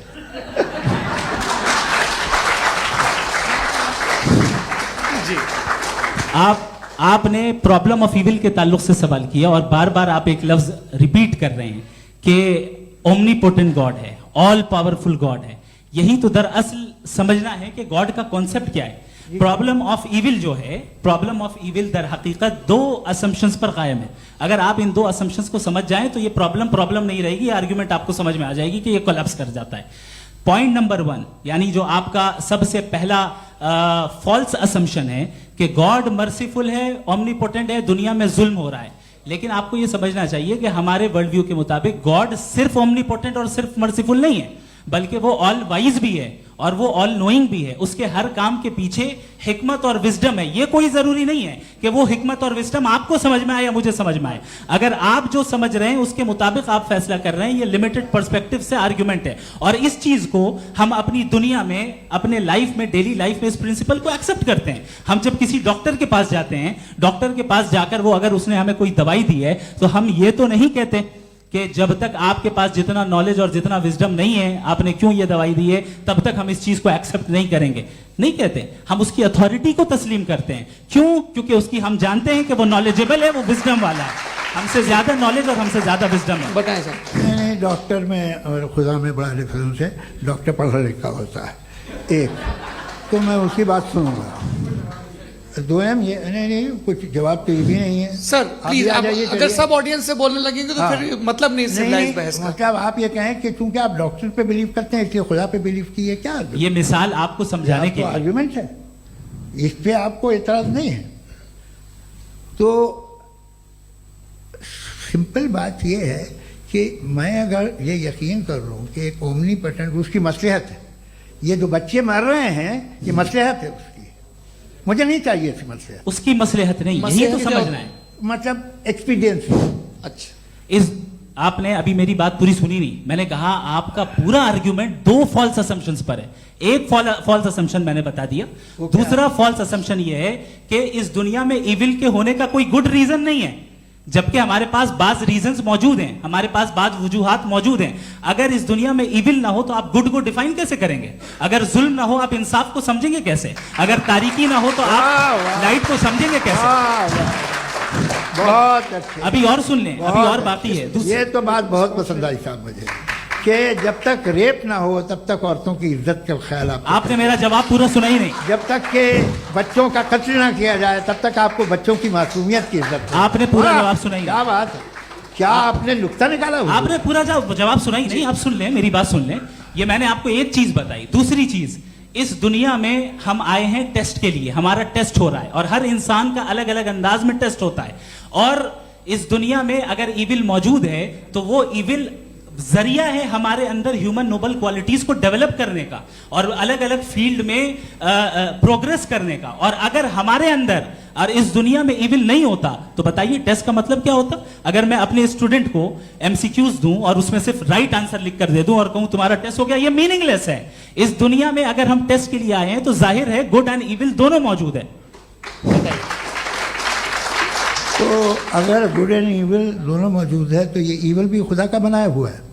जी हाँ, खुदा का बनाया हुआ है। लेकिन अच्छा, चलो अच्छी बात। जी बिल्कुल, तो बिल्कुल खुदा ने बनाया। अभी तो ये है कि जो मेजॉरिटी है दुनिया में वो इविल है, तो ये खुदा एक्चुअली इविल के साइड पे लग रहा है मुझे। बिल्कुल भी नहीं, मैं बताता हूं। मेजॉरिटी में तो वो है। क्या बात कर रहे हैं भाई आप?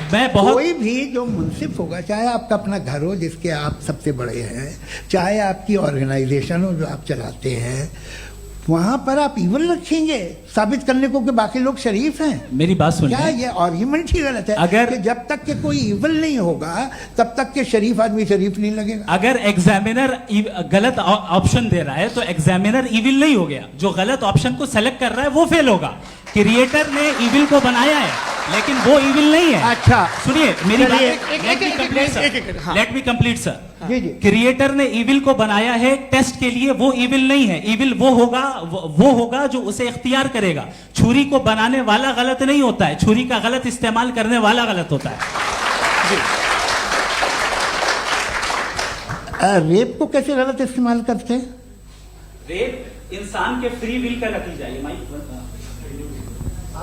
ये रेप कैसे गलत इस्तेमाल होता है, ये मुझे अब सुन लें, अब सुन लें। गलत इस्तेमाल होता हाँ, मैं बता रहा हूँ रेप ना, कैसे गलत मैं बता रहा हूँ जी। कि जो इविल इस दुनिया में मौजूद है उसके कई सारे तरीके हैं। एक तरीका इंसान का अपना फ्री विल है। अब अगर कोई रेपिस्ट रेप कर रहा है तो इसका गॉड का कसूर नहीं है, वो अपने फ्री विल का गलत इस्तेमाल कर रहा है, उसको सजा मिलनी चाहिए। अच्छा। और उसी के लिए जहन्नम बनाई गई है।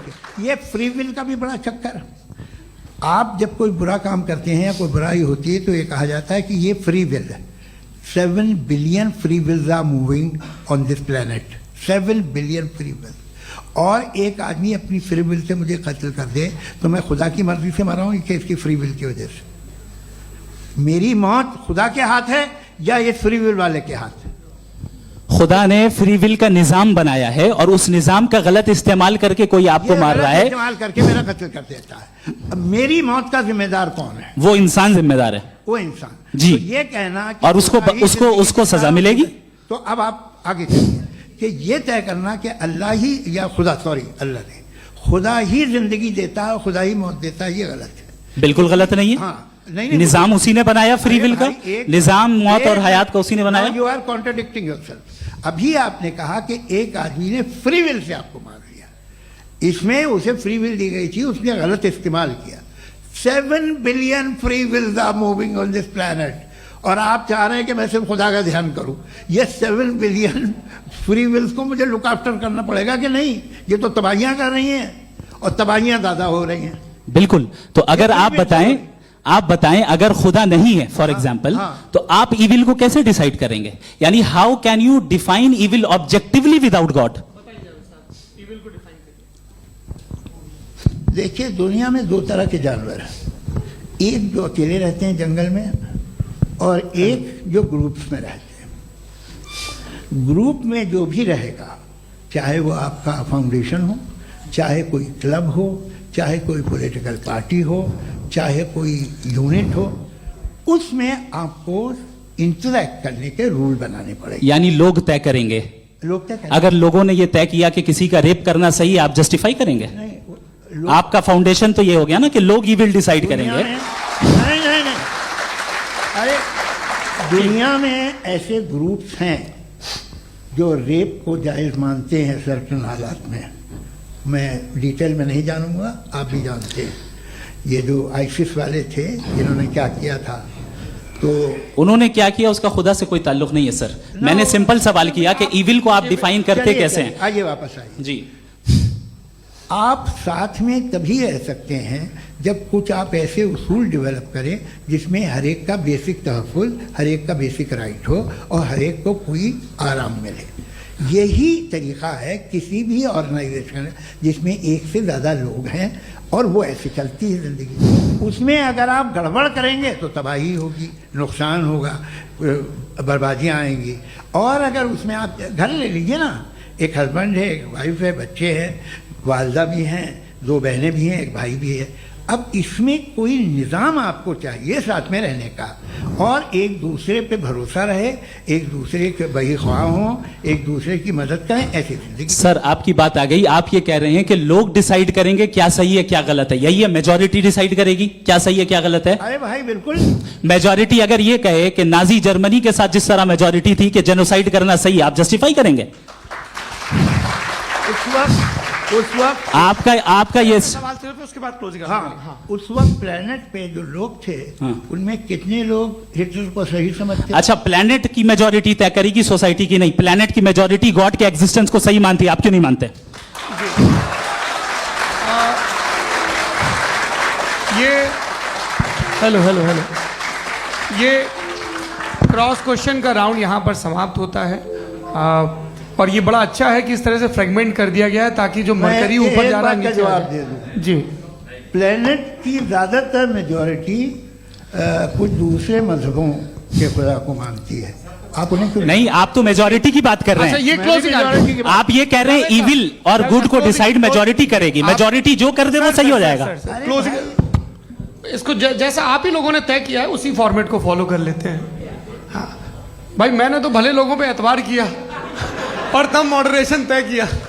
जी, आपके पास 5 मिनट का वक्त है, क्लोजिंग आर्ग्यूमेंट है, उसके बाद हम ऑडियंस से क्वेश्चन आंसर लेंगे जावेद साहब की क्लोजिंग आर्ग्यूमेंट के बाद। ओके, बहुत शुक्रिया। जी, हमारा जो टॉपिक है डज गॉड एग्जिस्ट, मैं इस पे इतने एकेडमिक तैयारी करके आया था, मुझे था कि मैंने सोचा था कि कई सारे मैं आर्ग्यूमेंट्स दूंगा, लेकिन वक्त की भी किल्लत और जावेद साहब बार बार इधर उधर चले जा रहे थे तो उसको भी थोड़ा एंटरटेन करना पड़ गया। डज गॉड एग्जिस्ट पे मैं एक ही आर्ग्यूमेंट दे पाया, आर्ग्यूमेंट्स बहुत हैं और डेफिनेटिव आर्ग्यूमेंट्स हैं, और मेरे आर्ग्यूमेंट को किसी एक राउंड में भी इन्होंने एंटरटेन नहीं किया और रेफ्यूट नहीं किया, एक राउंड में भी नहीं, एक राउंड में भी नहीं, कौन सा? और ना ही अभी आपका क्लोजिंग आर्गुमेंट आएगा नहीं, वो उसमें। बता देना। Argument of contingency sir. अरे मैं आपसे कई बार कह चुका हूँ कंटीजेंसी का मतलब अब मैं कैसे सर, समझाऊं please, आपको, please, और आपस में, हाँ, आप और please, कितने please, आसानी से समझाऊं मैं, मुझे तो नहीं समझ में आ रहा है। बस- आप अपनी- sir, argument sir, of contingency Urdu में बोल सकते हैं। हाँ, आप अपनी बात पूरी कर लें जी। आखिरी 4 मिनट। दूसरी चीज, just a minute please ma'am, can I talk? दूसरी चीज ये है कि आपने एक तो इसका जवाब नहीं दिया, दूसरा आपने गॉड के ना होने पर कोई डेफिनेटिव आर्ग्यूमेंट नहीं दिया, सिर्फ मजहब पे बात कर रहे हैं आप। मजहब तो आज हमारा टॉपिक ही नहीं था, आज तो हमारा टॉपिक हो, आप मजहब से ले लेकर आईएस तक चले गए। भाई हमारा क्या ताल्लुक है उससे? We condemn them. और उसका गॉड से क्या ताल्लुक है? अगर कोई गलत काम कर रहा है, किसी ने किसी को कत्ल किया, किसी ने किसी का रेप किया, उसको सजा मिलनी चाहिए। और आपके पास कोई भी rational strong foundation of morality नहीं है। आपने कहा कि मेजॉरिटी तय करेगी सोसाइटी की, वो सही होगा। मैंने कहा हिटलर को, फिर आप सही कहेंगे नहीं नहीं नहीं नहीं, प्लैनेट की सोसाइटी की मेजॉरिटी तय करेगी। तो प्लैनेट की मेजॉरिटी गॉड के एग्जिस्टेंस को मानती है, आप कह रहे हैं ये रिलीजियस है।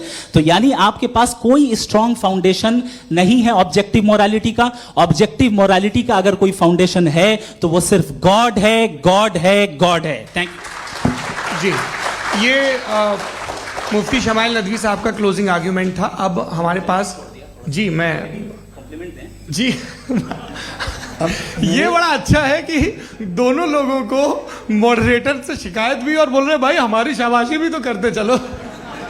अब मेरी बात जी, आपके पास जावेद अख्तर साहब 5 मिनट का वक्त है, ये आपका क्लोजिंग आर्ग्यूमेंट है, टाइम रीसेट कर दें जी। देखिए, बहुत सारी बातें हैं। गॉड का डेफिनेशन दुनिया के किसी भी रिलीजन में है कि वो ओमनीपोटेंट है, ओमनी प्रेजेंट है, he is just, he is kind, he loves you and so on. मैं जब दुनिया देखता हूँ तो मुझे कोई ऐसा सुप्रीम पावर यहाँ दिखाई नहीं देती है जो इंसान की बहबूदी के लिए कुछ कर रही हो, कमज़ोर को बचा रही हो, मदद कर रही हो, जालिम को पीछे हटा रही हो। मैं नहीं देखा, तारीख में नहीं। एक तो अगर है और ये देख रहा है तमाशा, तो उसका होना न होना बराबर है। दोयम ये कि ये जो है, जब आप ये कहते हैं कि कायनात जिसकी कंटीजेंसी है, मैं देखिए वो लफ्ज़ इस्तेमाल किया मैं, तो ये कैसे हो सकती है भाई? और फौरन आप सरेंडर कर देते हैं कि जाहिर है कि इसका बनाने वाला तो इससे 10,000 गुना था तो कॉम्प्लिकेटेड होगा। उस पर आपके होने पे कोई इतराज़ नहीं है। उसे वो टाइमलेस है, वो पहले से था, टाइम तो बहुत बाद में आया। ये सब आप मानने को तैयार है जिसका आपके पास कोई सबूत नहीं, आपके पास कोई रीज़न नहीं है। आपकी तारीख क्या है मजहबों की? बिलीफ की, जो खुदाओं का बिलीफ है, ये कॉन्स्टेंटली गलत साबित होता रहा है। मतलब आप कहें कि अरिस्टोटल के ज़माने में तो सब जाहिल थे, वो भी इतने ही यकीन से खुदा पे यकीन रखते थे, जो अब नहीं रहा, ये भी नहीं रहेगा। आप लिख लीजिए, और इसके आसार आपको दुनिया में दिखाई देना शुरू हो चुके हैं। ये बहस क्या आज से 100 साल पहले इस तरह हो सकती थी? यहाँ तक तो आपको हम ले आए हैं। तो सर अरे इनको मदद की जरूरत नहीं भाई, ये सेल्फ सफिशिएंट आदमी है, आप क्यों इनकी मदद कर रहे हैं? Sir please. तो ये जो है तमाम बातें अपनी जगह हैं। ये एक पैकेज है। आप अकेले, कोई आदमी ऐसा नहीं जो सिर्फ गॉड को मानता हो, उसके साथ बहुत पैराफर्नेलिया आता है, अलग अलग पैराफर्नेलिया आते हैं। They have always created chaos in the society. मैं तो आपको सीधा ऑफर देता हूँ कि दुनिया में 10 इम्पॉर्टेंट बिलीव्स है। आप एक मानते हैं, 9 नहीं मानते, 9 में आप एथीस्ट हैं, 9 को आप बिल्कुल रीजनेबली मेरी तरह देखते हैं। तो 90 मजहबी आदमी भी 90% एथीस्ट है, वो दूसरे खुदा नहीं मानता, एक खुदा मानता है अपना वाला, बाकियों को कहता है गलत है। अगर आप मानना ही बंद कर दें तो आपका 10% चांस है कि आप सही हैं और 90% चांस है कि आप गलत हैं। मेरा मशवरा आप मानना छोड़ दिए तो 50% चांस होगा कि आप सही हैं और 50% चांस होगा, 40% आप गेन करेंगे बाय बिकमिंग एन एथीस्ट।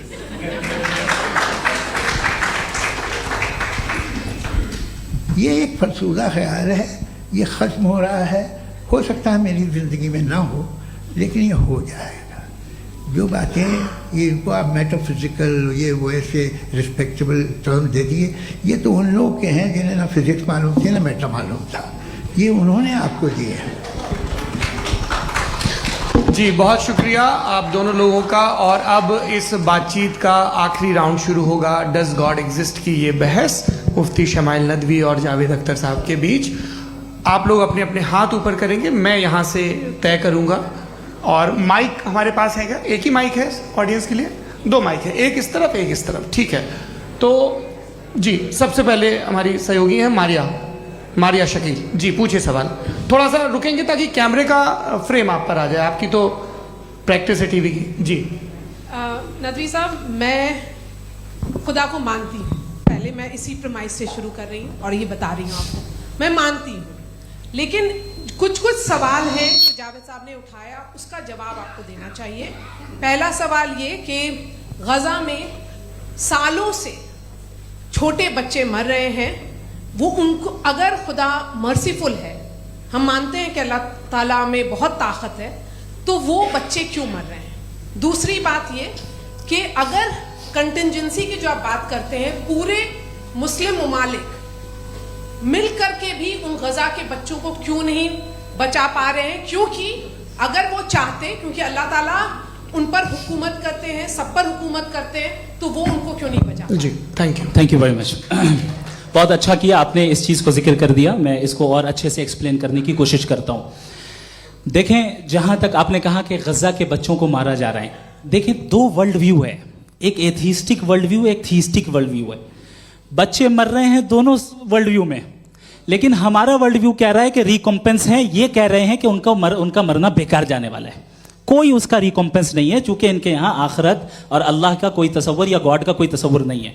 आपने ये सवाल किया कि गॉड मर्सीफुल है, क्यों नहीं रोकता? ये मैंने बताया कि ये मिसकंसेप्शन है लोगों के दरमियान कि गॉड को सिर्फ मर्सीफुल और ओमनीपोटेंट समझते हैं। गॉड के सिर्फ यही 2 एट्रीब्यूट्स नहीं हैं, गॉड के कई सारे एट्रीब्यूट्स हैं, उनमें से अल हकीम भी है, उनमें से ऑल वाइज भी है, ऑल नोइंग भी है। लिहाजा अगर इस दुनिया में किसी को तकलीफ आ रही है और गॉड उसको नहीं रोक रहा है, वो इसलिए नहीं रोक रहा है चूंकि इंसानों को फ्री विल दिया गया है। ठीक इसी तरीके से अगर एक डॉक्टर किसी छोटे बच्चे को इंजेक्शन लगा रहा है, उसे तकलीफ पहुंच रही है, उसके लिमिटेड पर्सपेक्टिव के एतबार से यह गलत हो रहा है और डॉक्टर बुरा है। लेकिन जब आप ब्रॉडर पिक्चर को देखेंगी, आपके और हमारे पास सिर्फ एक पिक्सल है, हमें इतना नजर आ रहा है कि गजा में कत्ल हो रहा है, लेकिन इसके पीछे कितना रिकॉम्पेंस उनको मिलने वाला है, पूरा पिक्चर गॉड के पास है। तो एक पिक्सल से आप पूरे पिक्चर को कभी भी जज नहीं कर सकती। आप इसमें कुछ जोड़ना चाहेंगे? आपको कुछ बोलना है इसमें? भैया आपने बहुत अच्छा जस्टिफिकेशन दिया, या आप वो जो वहाँ के प्राइम मिनिस्टर इजराइल के उन्हें भेजिए, वो बहुत खुश होंगे। आप जस्टिफिकेशन दे देना कि अगर गॉड नहीं है तो बच्चे क्यों मर रहे हैं, आप बताएं। वो ये सवाल पूछ रहे हैं कि अगर आप ईश्वर का अस्तित्व नहीं मानते हैं तो उन बच्चों की मौत को आप कैसे इंटरप्रेट करते हैं?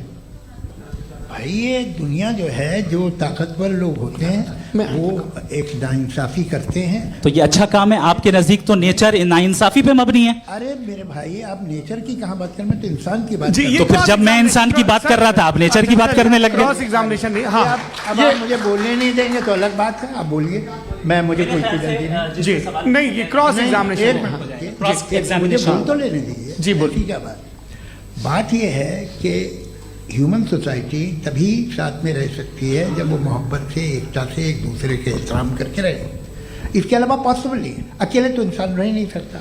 वहाँ पर कुछ लोग हैं जो फाउल करते हैं, वो फाउल हमेशा से तारीख में होता आया है। आज ये हो रहा है, जो हो रहा है बहुत बुरा हो रहा है, बहुत जालिमाना है, बहुत जाबराना है।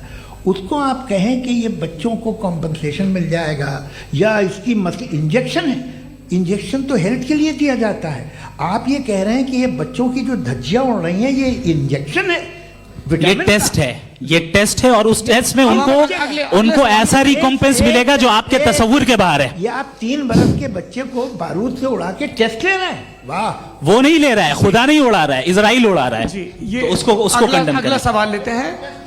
अगला सवाल लेते हैं प्रोफेसर पुरुषोत्तम अग्रवाल। मुफ्ती साहब, एक निवेदन आपसे है कि कम से कम थोड़ा सा माइक क्लोज एक रिलीजियस और फिलोसफिकल कर रहे मैम प्लीज।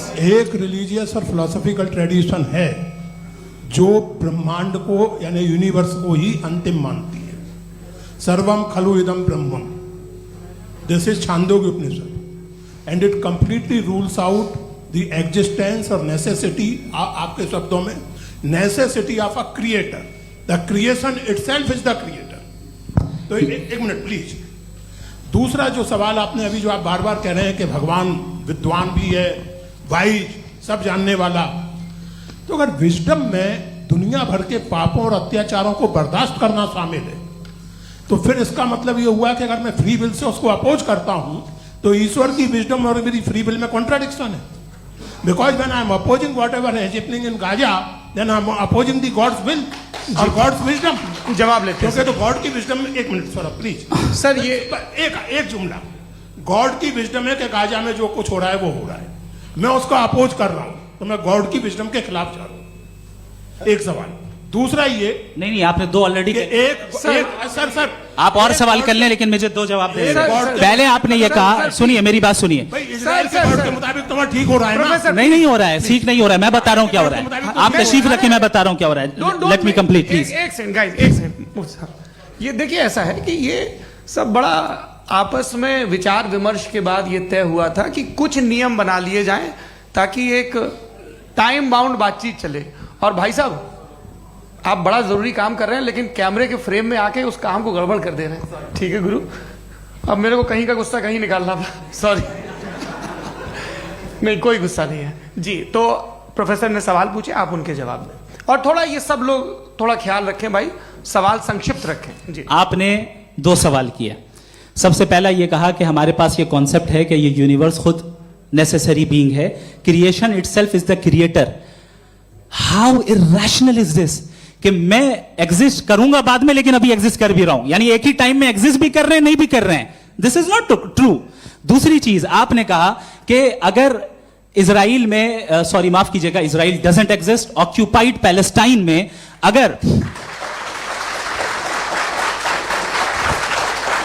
अगर ऑक्यूपाइड पैलेस्टाइन में बच्चों को मारा जा रहा है फ्री विल की वजह से और गॉड नहीं रोक रहा, ये कॉन्ट्राडिक्शन है। ये बताइए कि एक एग्जाम में एक बच्चा गलत आंसर लिख रहा है, सुनिए, एग्जामिनर चाहे तो रोक सकता है, क्यों नहीं रोक रहा है? ये कॉन्ट्राडिक्शन है, ये कॉन्ट्राडिक्शन नहीं है। माइक नहीं सर, ये आपस में जी, ये क्या आपका सवाल?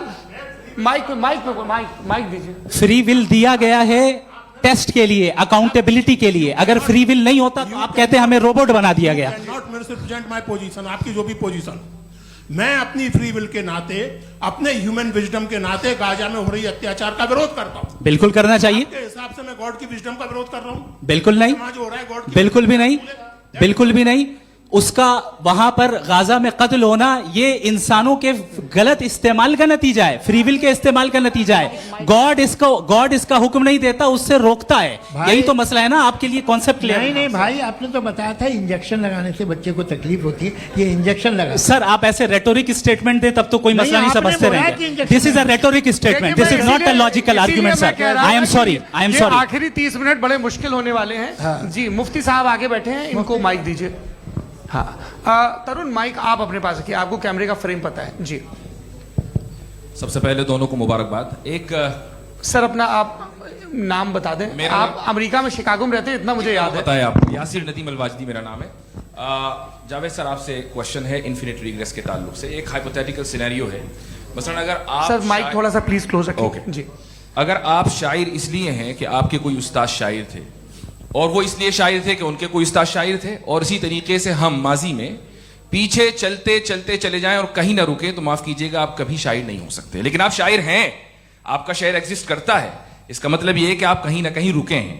तो मेरा सवाल ये है कि क्या आप इन्फिनिट रिग्रेस ऑफ कॉजेस को लॉजिकल फैलेसी मानते हैं या नहीं मानते? हाँ या ना?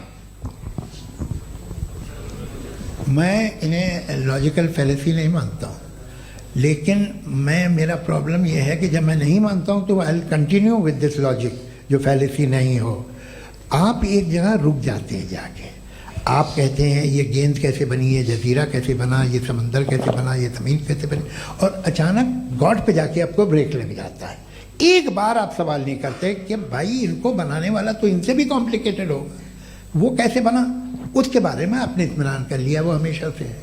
तो अगर आप उसे हमेशा से मानते हैं तो फिर ये मान लीजिए कि कायनात हमेशा से है, क्या तकलीफ फिर हम वजूद में नहीं आते जी है?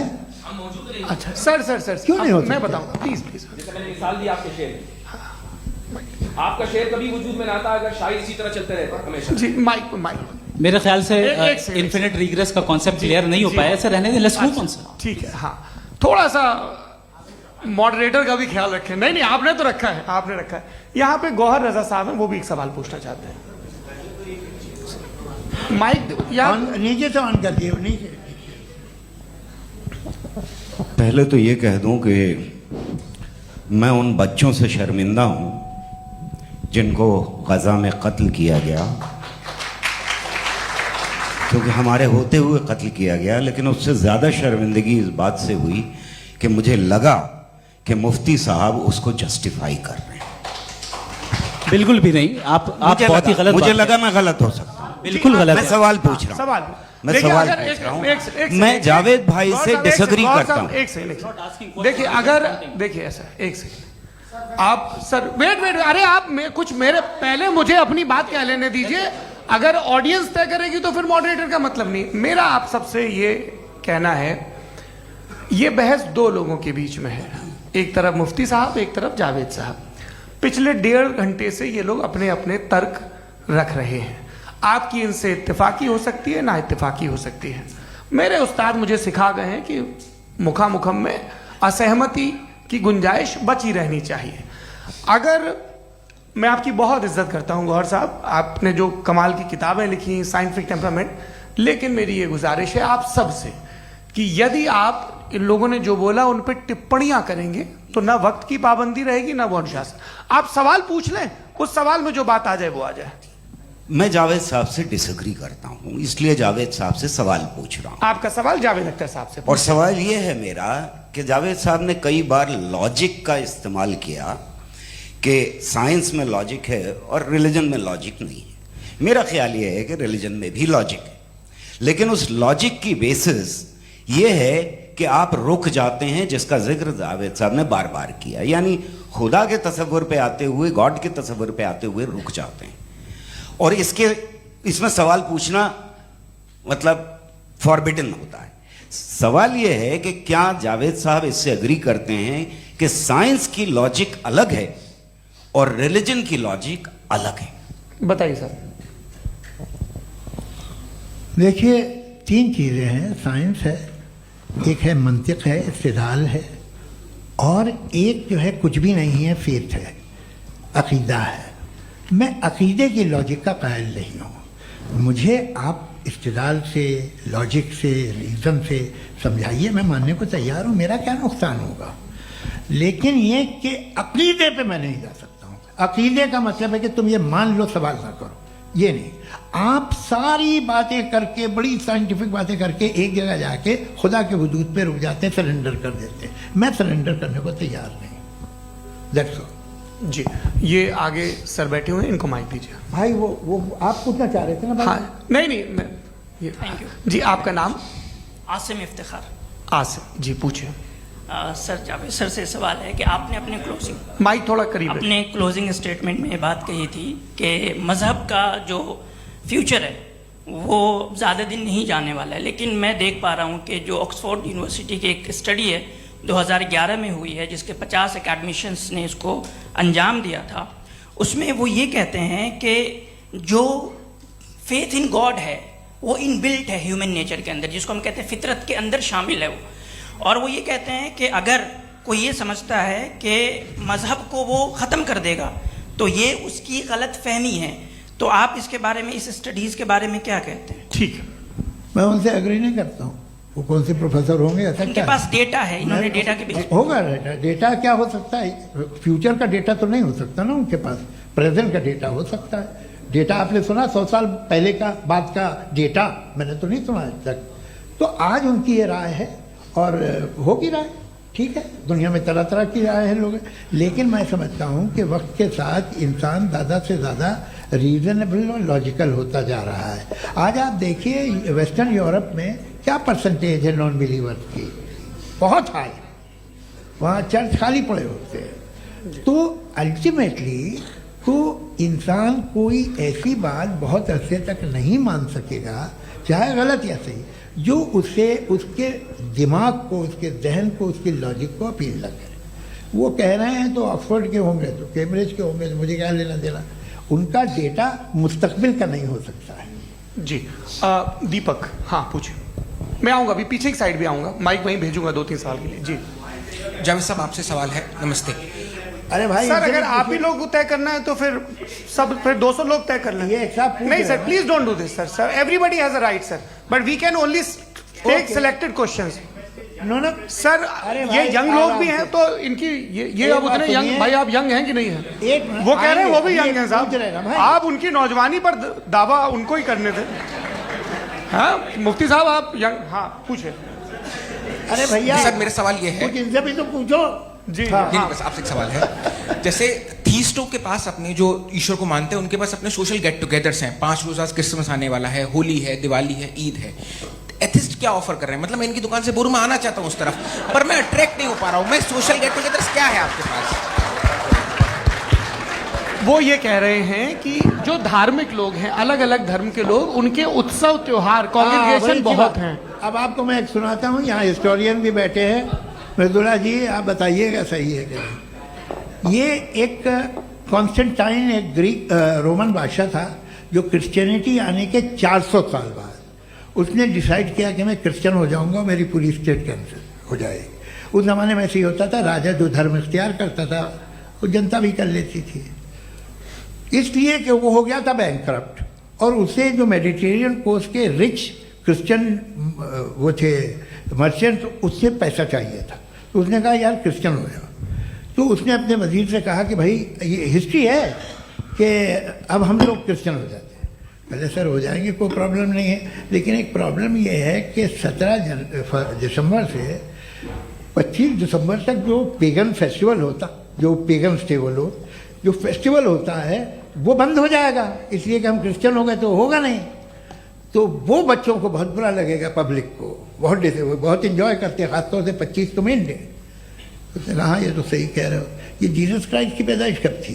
पहले साहब वो अप्रैल में थी। नहीं, कट करो, वो 25 दिसंबर को है।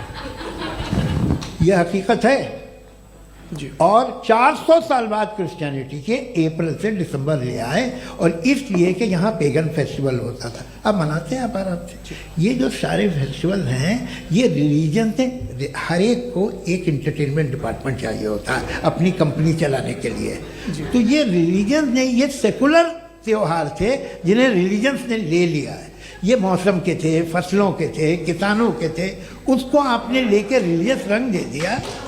ये कोई रिलीजन से थोड़ी आए आप। अच्छा हमें देखिए, हम तो मुल्द हैं, हम ईद मनाते हैं, हम दिवाली मनाते हैं, हम होली मनाते हैं, हम क्रिसमस मनाते हैं। बम्बई की फिल्म इंडस्ट्री की सबसे बड़ी होली हमारे घर में, सबसे बड़ी ईद हमारे घर में। वो हमारी सोशल वो है, हमारा हेरिटेज है। ऐसा थोड़ी है कि we will throw the baby along with the water. ये तो अच्छी चीज़ है, इन्हें रखो, जो बेकार है फेंक दो। जी हाँ। हेलो जी, मेरा सवाल नादवी जी से है। जैसा कि आपने बोला कि गॉड टाइम के भी परे हैं, और गॉड इतनी कॉम्प्लेक्स चीज़ है कि उसे ह्यूमन माइंड समझ नहीं सकता, और गॉड ने अर्थ पे फ्री विल भी दे दी है। तो आप अपना वक्त ज़ाया क्यों कर रहे हैं गॉड के बारे में बात करके? अपन को तो बात करनी चाहिए कि सोसाइटी को बेहतर कैसे करें। जी, मैं गॉड वही बताता है सोसाइटी को कैसे बेहतर करे। अभी मैं आपका जवाब देता हूं। आपने कहा कि टाइम पे वो एग्जिस्ट नहीं करता, सो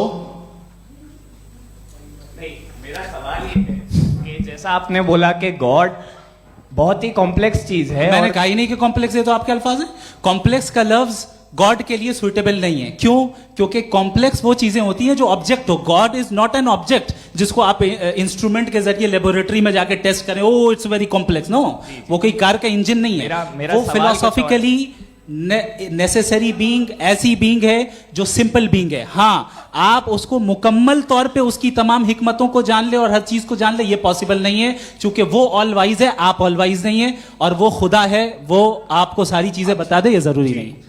मेरा सवाल ये नहीं था, मेरा सवाल ये था कि जब गॉड इतना परे है इस दुनिया से कि उसने अर्थ पे फ्री विल भी दी है, हम सब ह्यूमंस की फ्री विल है, और जो सोसाइटी में हो रहा है वो अपन लोग डिसाइड करेंगे, तो God अपन के लोग बारे डिसाइड में नहीं बात करेंगे करने ना, की- अपन लोग डिसाइड नहीं करेंगे। गॉड जो है, गॉड ने वो उसकी जात, उसकी एग्जिस्टेंस टाइम एंड स्पेस से परे है, लेकिन वो हमारा टेस्ट ले रहा है और उसी गॉड ने हमें बताया कि तुम्हें क्या करना है क्या नहीं करना है, तो जाहिर है उस गॉड की बात सुनेंगे ना हम। जी, वो पीछे एक चश्मा लगाए जो मैम खड़ी हैं, उनको दीजिए। हाँ, आप जी जी बिल्कुल आएंगे। देखिए, मैं कोशिश कर रहा हूँ सब तरफ जाने की। हाँ, उनको दीजिए माइक। जी, हेलो सर, मैं ओमनी प्रेजेंट नहीं हूँ, टाइम पाबंद हूँ, और जहां तक कोशिश कर सकता हूँ करूंगा। जी, अपना नाम बताइए। मेरा नाम उर्सुला है, मैं दिल्ली यूनिवर्सिटी की एक स्टूडेंट हूँ और मैं स्टूडेंट फेडरेशन ऑफ इंडिया से हूँ। मेरा सवाल मुफ्ती जी से है कि इस हॉल के इस कमरे में बैठ के हम लोग रेप की मोरालिटी के बारे में फिलोसफिकली बात तो कर सकते हैं, बट असलियत ये है कि रोजमर्रा की जिंदगी में औरतें रेप के थ्रू गुजरती हैं, और हम लोग सिर्फ नंबर्स पे इस तरह नहीं देख सकते, क्योंकि कितनी औरतें हैं इन कंट्रीज में जहां पे आप बता रहे हैं कि केसेस कम हैं, जिनका एक्सेस है कि वो जाके केस फाइल कर सकें। कितनी औरतें हैं जो जिनको काम करने की आज़ादी है उन कंट्रीज में। यूरोप में ये आज़ादी आ गई, यूरोप में ये रूल्स आ गए, तो हम आज उसके बारे में बात कर पा रहे हैं। जी, जवाब। आपने ये कहा कि कमरे में बंद होकर हम लोग इस पर फिलोसफिकली बात कर सकते हैं, लेकिन हकीकत में क्या हो रहा है, वो ग्राउंड लेवल पे क्या हो रहा है, जो बहुत गलत हो रहा है, और वो सफ़र कर रही हैं। आई एग्री, बहुत गलत हो रहा है, और जो गलत हो रहा है उसको हमें रोकना है। और क्यों रोकना है, वो गलत क्यों है? हमारे पास इसका ऑब्जेक्टिव फाउंडेशन है, इनके पास उसका ऑब्जेक्टिव फाउंडेशन नहीं है। मैं ये कहना चाह रहा हूं कि जहां पे भी जुल्म हो रहा है, जहां पे भी औरत पे जुल्म हो रहा है, या उसकी इज्जत लूटी जा रही है, या उसे तकलीफ पहुंचाई जा रही है, और सिर्फ औरत नहीं, किसी इंसान के ऊपर भी जुल्म हो रहा है, तो उसके खिलाफ खड़ा होना, ये मॉरलिटी हमारे पास गॉड के पास से आई है। वरना जावेद साहब तो कह रहे हैं कि जो है मेजॉरिटी डिसाइड करेगी, तो मेजॉरिटी तो कभी भी बदल सकती है। क्या आप हाँ। ये थोड़ी सी आपको गलतफहमी है। मैं अगर मेरे जुमले से ये मदना निकला या मैंने कहा, तो ये जुमला मैं वापस लेता हूँ, ये मेरा मतलब ही नहीं था कि मेजॉरिटी डिसाइड करेगी। मेजॉरिटी डिसाइड करे तो दुनिया में बड़ी, वैसे आपने कहा था ये जुमला, अच्छा हो सकता है, मैं मान रहा हूँ, बाद में रिकैप कर लेंगे। अरे एक सेकंड, मैं अपनी एक्सप्लेनेशन दे रहा हूँ। मुनासिब बात यह है कि हम सब के सब दिल में जानते हैं कि क्या अच्छा है क्या बुरा है, हमें पता है अच्छी तरह से। जो लोग बुरे काम करते हैं उन्हें भी मालूम अच्छा क्या है। यही तो सवाल था हजरत कि फिर ये मोरालिटी आई कहां से? Cross examination. हाँ जी, हाँ, मोरालिटी साथ रहने की डिजायर से आई, यानी साथ रहकर जो कुछ कह दे, जो कुछ कर दे, वो हो जाएगा। नहीं नहीं, तो आप कायदे से रही कर सकते हैं जब तक लोगों में मोरालिटी हो, वरना क्यास हो जाएगा। ये आपको कैसे पता? जी, हमने देखा ना, जहाँ मोरालिटी का क्यास हो गया, हम देखते हैं। कहाँ पे देखते भाई? दुनिया में। आप जो कह रहे हैं, आप कहीं पे अगर गलत हो रहा है तो उसको आप गलत देखिए। आप एपिस्टेमोलॉजी की बात कर रहे हैं, मैं ऑन्टोलॉजी की बात कर रहा हूं। मैं इस बहस के बाद आप दोनों लोगों को चाय पे होस्ट करूंगा, वहां पे क्रॉस एग्जामिनेशन कर लीजिएगा। अभी ऑडियंस का हक मार रहे हैं आप लोग भाई, सर जस्ट लोग हैं आप लोग। और ये भाई ये हाँ, उधर आएंगे, जी सर आएंगे। अच्छा सर, मेरा नाम लईकुर रहमान है और मैं अलीगढ़ मुस्लिम यूनिवर्सिटी का स्टूडेंट हूँ, और जहाँ तक मुझे पता है कि sir you are also product of Aligarh Muslim University. मैं भी उसी चमन का बुलबुल। हाँ सर, तो बहुत खुशी हुई मुझे जान करके कि मैं आपसे मिलूंगा। सवाल सर, मेरा सवाल यह है, सर सैयद अलैहि रहमा का नज़रिया यह था कि खुदा के वजूद को अक़ल के दायरे में रह करके तलाश करना, न कि पूरी तौर से उसका इनकार कर देना। Sir, how will you define it? नहीं, तो ये तो आप इन्हें बताइए। ये सवाल आपसे खुदा का वजूद साबित कर रहे हैं। नहीं तो सर, आपने इनकार कर रखा है, इस वजह से मेरा क्वेश्चन। उन्होंने यही सर, एक सेकंड, सर सैयद ने यही कहा ना कि अक्ल से आप खुदा के वजूद को साबित नहीं कर सकते, यही कहा ना भाई। वो उन्होंने कहा कर सकते हैं और वो कर दिया गया आज। वो फोन दो। तलाश करना या साबित करना अक्ल से नहीं हो सकता। सर अरे सवाल तो सुन लीजिए जी। अक्ल से नहीं हो सकता है, यही कहा ना आपने। अक्ल से हो सकता है। अरे वो यही कह रहे हैं भाई, आप बता रहे हो सकता है, वो तो कुछ और। आप अगर सर देखो नौजवान फोन ले लो, वो इतनी कमाल की यूनिवर्सिटी है। अरे भाई दे दो मेरी ना बात जरा, तो- एक मिनट अरे दे दो मेरे भाई माइक। मेरी बात सुनो, नहीं, माइक मैं पे समझ- बोलो ताकि जो लाखों लोग देख रहे हैं माइक दे दो ना। अरे देंगे ना माइक, तुम ठहरो तो। हाँ सर मेरा सवाल ये था कि सर सैयद अलैहि रहमा का एक नज़रिया था अपना कि खुदा का जो वजूद है उसको अकल के दायरे में रह करके तलाश करना है, न कि पूरे तौर से इनकार कर देना है। ये उनका कॉन्सेप्ट था। लेकिन मेरा सवाल ये है कि आप इसको कैसे डिफाइन करते हैं, एक्सप्लेन कैसे करेंगे, मैं आपसे जानना चाहता हूँ, क्योंकि you are the product of Aligarh Muslim University. मुझे अकल के दायरे में रख के मैंने बहुत तलाश की, मुझे मिला नहीं। हाँ ये इधर वो चश्मा लगाए जो, हाँ उनको दे दीजिए। जी जी फटाफट पूछिए, बस 5 मिनट है, 5 मिनट में खत्म हो रहा है। हाँ अस्सलाम वालेकुम मुफ्ती साहब। एंड मेरा सवाल जावेद अख्तर साहब से। क्या नाम है आपका? अरे भैया सब मुझे तो पूछ रहे हो। फैज पूछिए फैज साहब। तो मेरा सवाल ये है कि अभी जो एथियस्ट है वो problem of evil argument use कर रहे हैं अगेंस्ट मुस्लिम्स, राइट? कि इस दुनिया में इतना सारा इविल है और अगेंस्ट मुस्लिम तो यहाँ अगेंस्ट थियस्ट। हाँ थोड़ा सा करेक्ट कर लीजिए भाई, पूरी मशक्कत ही इसी बात की थी कि किसी एक मजहब पे बात न टिके। जी तो बेसिकली ये आर्ग्यूमेंट ऐसा है कि इस दुनिया में इतना ज्यादा इवल एग्जिस्ट करता है और अगर एक ऑल गुड गॉड है तो वो रोकता क्यों नहीं है? लेकिन इस सवाल में एक हिडन अजम्पशन ये है कि इस दुनिया में ईवल एग्जिस्ट करता है। अब एथियस्ट ये कैसे ऑन्टोलॉजिकली प्रूव कर सकते हैं कि इस दुनिया में ईवल एग्जिस्ट करता है? मैं आपको बताता हूँ, थोड़ा सा समझा। नहीं सर हम लोग इनको सुनने आए। नहीं please don't do that. I want to explain ontologically. नहीं हम समझ गए सर, इनको अब जवाब देने दीजिए। अच्छा सवाल पूछ लो। मैं अभी तक क्या था वो मैं थोड़ा सा ऐड ऑन कर लेता हूँ। तुम गुरु, तो हम जब इसका राउंड 13 करेंगे ना तब तुमको स्टेज पे बिठाएंगे। जी तो हाँ जल्दी से। तो देखिए एथियज्म के हिसाब से सब कुछ रैंडमली बन गया है, सब कुछ एटम्स और मॉलिक्यूल्स है। एक पत्थर में और मुझ में सिर्फ इतना फर्क है कि हम लोग एटम्स और मॉलिक्यूल्स का अलग अलग रीअरेंजमेंट है। अब एक पत्थर को कोई इंसान तलवार से 2 टुकड़ों में काट दे या मुझे, according to atheism it is same. There is no evil and good according to atheism. जी अच्छा फैज साहब का सवाल ये है कि हाँ कोशिश भी करते तो इससे गलत सवाल नहीं कर पाते। एक लाइफ फॉर्म है और लाइफ फॉर्म में फीलिंग्स हैं, मतलब लाइफ फॉर्म सुनता है, देखता है, टेस्ट कर सकता है, फील कर सकता है। तो उसकी ये जो क्वालिटी इस बबल में आ गई है वो जानवर में भी है, इंसान में भी है। तो जाहिर है कि उसे कोई तकलीफ पहुंचेगी, तो चूंकि उसके पास वो सेंसिटिविटी है तो मैं करेगा। पत्थर में वो सेंसिटिविटी नहीं है। तो ये क्या सवाल हुआ कि अगर पत्थर को काटा तो पत्थर को तकलीफ नहीं होती, तो आपको काटे तो आपको क्यों तकलीफ हो? बैठ जाइए। जी हाँ अगला सवाल। हाँ पूछे जी जावेद अख्तर साहब। अरे भैया सब आप लोग मुफ्ती साहब को छोड़ रहे हैं, तो मेरे ही पीछे पड़े हैं क्या? फिर चलो बोलो भाई। You asked how God can exist when children die in Gaza. Huh? You asked how God can exist when children die in Gaza, and you also mentioned the rise of atheism in Europe. But the same events also are leading many atheists and non-believers to turn towards faith. How do you interpret this contradiction, where suffering pushes some away from God, yet brings others closer to belief? आपको एक बात बताऊं, दुनिया perfect तो कहीं भी नहीं है, हर जगह कुछ खामियां हैं। बेटा एक मिनट, मैं आप ही को कहेंगे, देखो वो तो कुछ खामियां, कमज़ोरियां, खराबियां सब जगह है।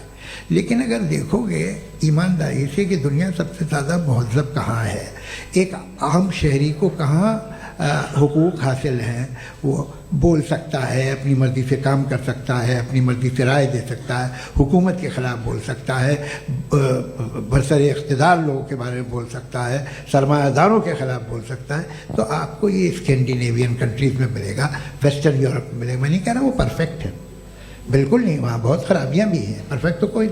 लेकिन जिन जिन मुल्कों में, लैटिन अमेरिका देखो, गल्फ देखो, वहाँ पर आपको ये ज़रूर है कि रेप नहीं होते होंगे। रेप की ज़रूरत क्या है भाई? उसको तो ख़रीद लो, घर में रखो, सड़क पर रेप करने की क्या ज़रूरत है?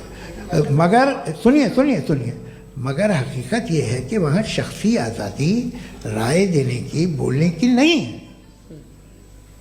जी, ये एक आखिरी सवाल मुफ्ती साहब से। हाँ मैम, इनको माइक दीजिए।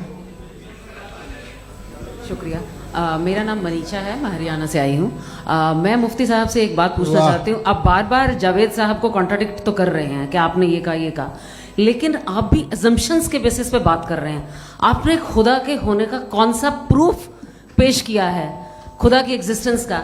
अब इस सवाल को अलग रहने दीजिए, कौन एथीस्ट है कौन नहीं है। और दूसरी बात जो आपने एक छोटी सी कही थी कि ये फ्री विल का इस्तेमाल करता है इंसान अपनी, लेकिन इस फ्री विल का इस्तेमाल में मतलब खुदा ने ये दे दी सबको ये इजाजत कि वो कितना घिनौनापन और कितने ज्यादा खराब से खराब तरीके इस्तेमाल कर सकता है। जवाब सुनते जी। आप फ्री विल को मानती है ना, या अब कहती है कि फ्री विल नहीं है ना? मानती है ना? तो अब आपके पास इसका कोई एक्सप्लेनेशन नहीं है कि अगर एक इंसान उस फ्री विल का इस्तेमाल करके गलत काम कर रहा है और बच के अच्छी जिंदगी गुजार के निकल जा रहा है, उसका कोई रिकॉम्पेंस नहीं है। हमारे वर्ल्ड व्यू में जो इंसान गलत काम कर रहा है उसको भी रिकॉम्पेंस यानी उसका बुरा बदला मिलना है, और जो सही काम कर रहा है उसको सही बदला मिलना है। लिहाजा जो फ्री विल है वो इस तरीके से है कि एक लिमिटेड टाइम तक खुदा ने मोहलत दी है। ऐसा नहीं कि छूट दे दी, जो करना है करते रहो हमेशा। वक्त आएगा जब एग्जाम का टाइम खत्म होगा तब रिजल्ट आएगा। दौराने एग्जाम जबरदस्ती आपको नहीं बताया जाएगा। अरे भाई एक सेकंड, जी, एक सवाल मुफ्ती साहब से मेरा। मुफ्ती साहब से जी, रुक जाइए, आपसे फोन, आप इसके बाद आपसे माइक नहीं छीन रहेंगे चुका। हाँ, बोलिए। मैं मुफ्ती साहब एक ही सवाल करता हूँ कि अगर जो हो रहा है फ्री विल से हो रहा है और एक दिन बरोज़ क़यामत इंसाफ होगा मैशर में वगैरह वगैरह, तो दुआ क्यों मांगते हैं लोग? दुआ मांगते हैं इसके मतलब है अभी भी उसने ये डिपार्टमेंट रखा है कि मैं रोजमर्रा की जिंदगी में बिल्कुल बिल्कुल ही कैन। तो तुम कैन हो, तुम मुझे नौकरी दिला देते हो, मेरे बेटे को ग्रीन कार्ड दिला देते हो, और 45,000 बच्चे मरते हो, उन्हें रोकते नहीं हो। नहीं तो क्या आप ये कह रहे हैं कि इस दुनिया में जालिमों को कभी पकड़ ही नहीं होती है? अरे जो भी पकड़ होगी वो बच्चे रोते हैं। बिल्कुल, देखिए मैंने अपने ओपनिंग स्टेटमेंट में यही कहा था कि जनाब जावेद साहब सिर्फ इमोशनल आर्गुमेंट देंगे। This is an emotional argument. ये छोटे मोटे इसके पीछे का रीजन मैंने बताया क्या है, इसके पीछे का रीजन क्या है मैंने बताया। मंच से आप लोगों को सज्जनों इसलिए कह रहा हूं ताकि थोड़ा सा आपके कॉन्शियस पे जोर रहे कि आपको ऑर्डर बचा के रखना है। वक्त तय हुआ था, ये वक्त पूरा हुआ, आपने इतने धैर्यपूर्वक सुना, मैं आप सबका बहुत बहुत शुक्रगुजार हूं। यदि इन दोनों विद्वानों की इच्छा होगी तो कभी हम इस बातचीत का राउंड 2, राउंड 3, यही तो देखिए खूबी है इंसान की कि बहस मुबाहसे में वो पड़ा रहता है। आप लोगों ने बड़े धैर्य का परिचय दिया, बहुत बहुत शुक्रिया। इसी के साथ ये बातचीत यहाँ पे समाप्त होती है। आप लोग को मैं एक बात बता दूं, ये सारी बहस हो गई, अब मुफ्ती साहब और बड़े मुफ्ती साहब इन साथ के साथ मैं खाना खाने वाला हूँ। अच्छा।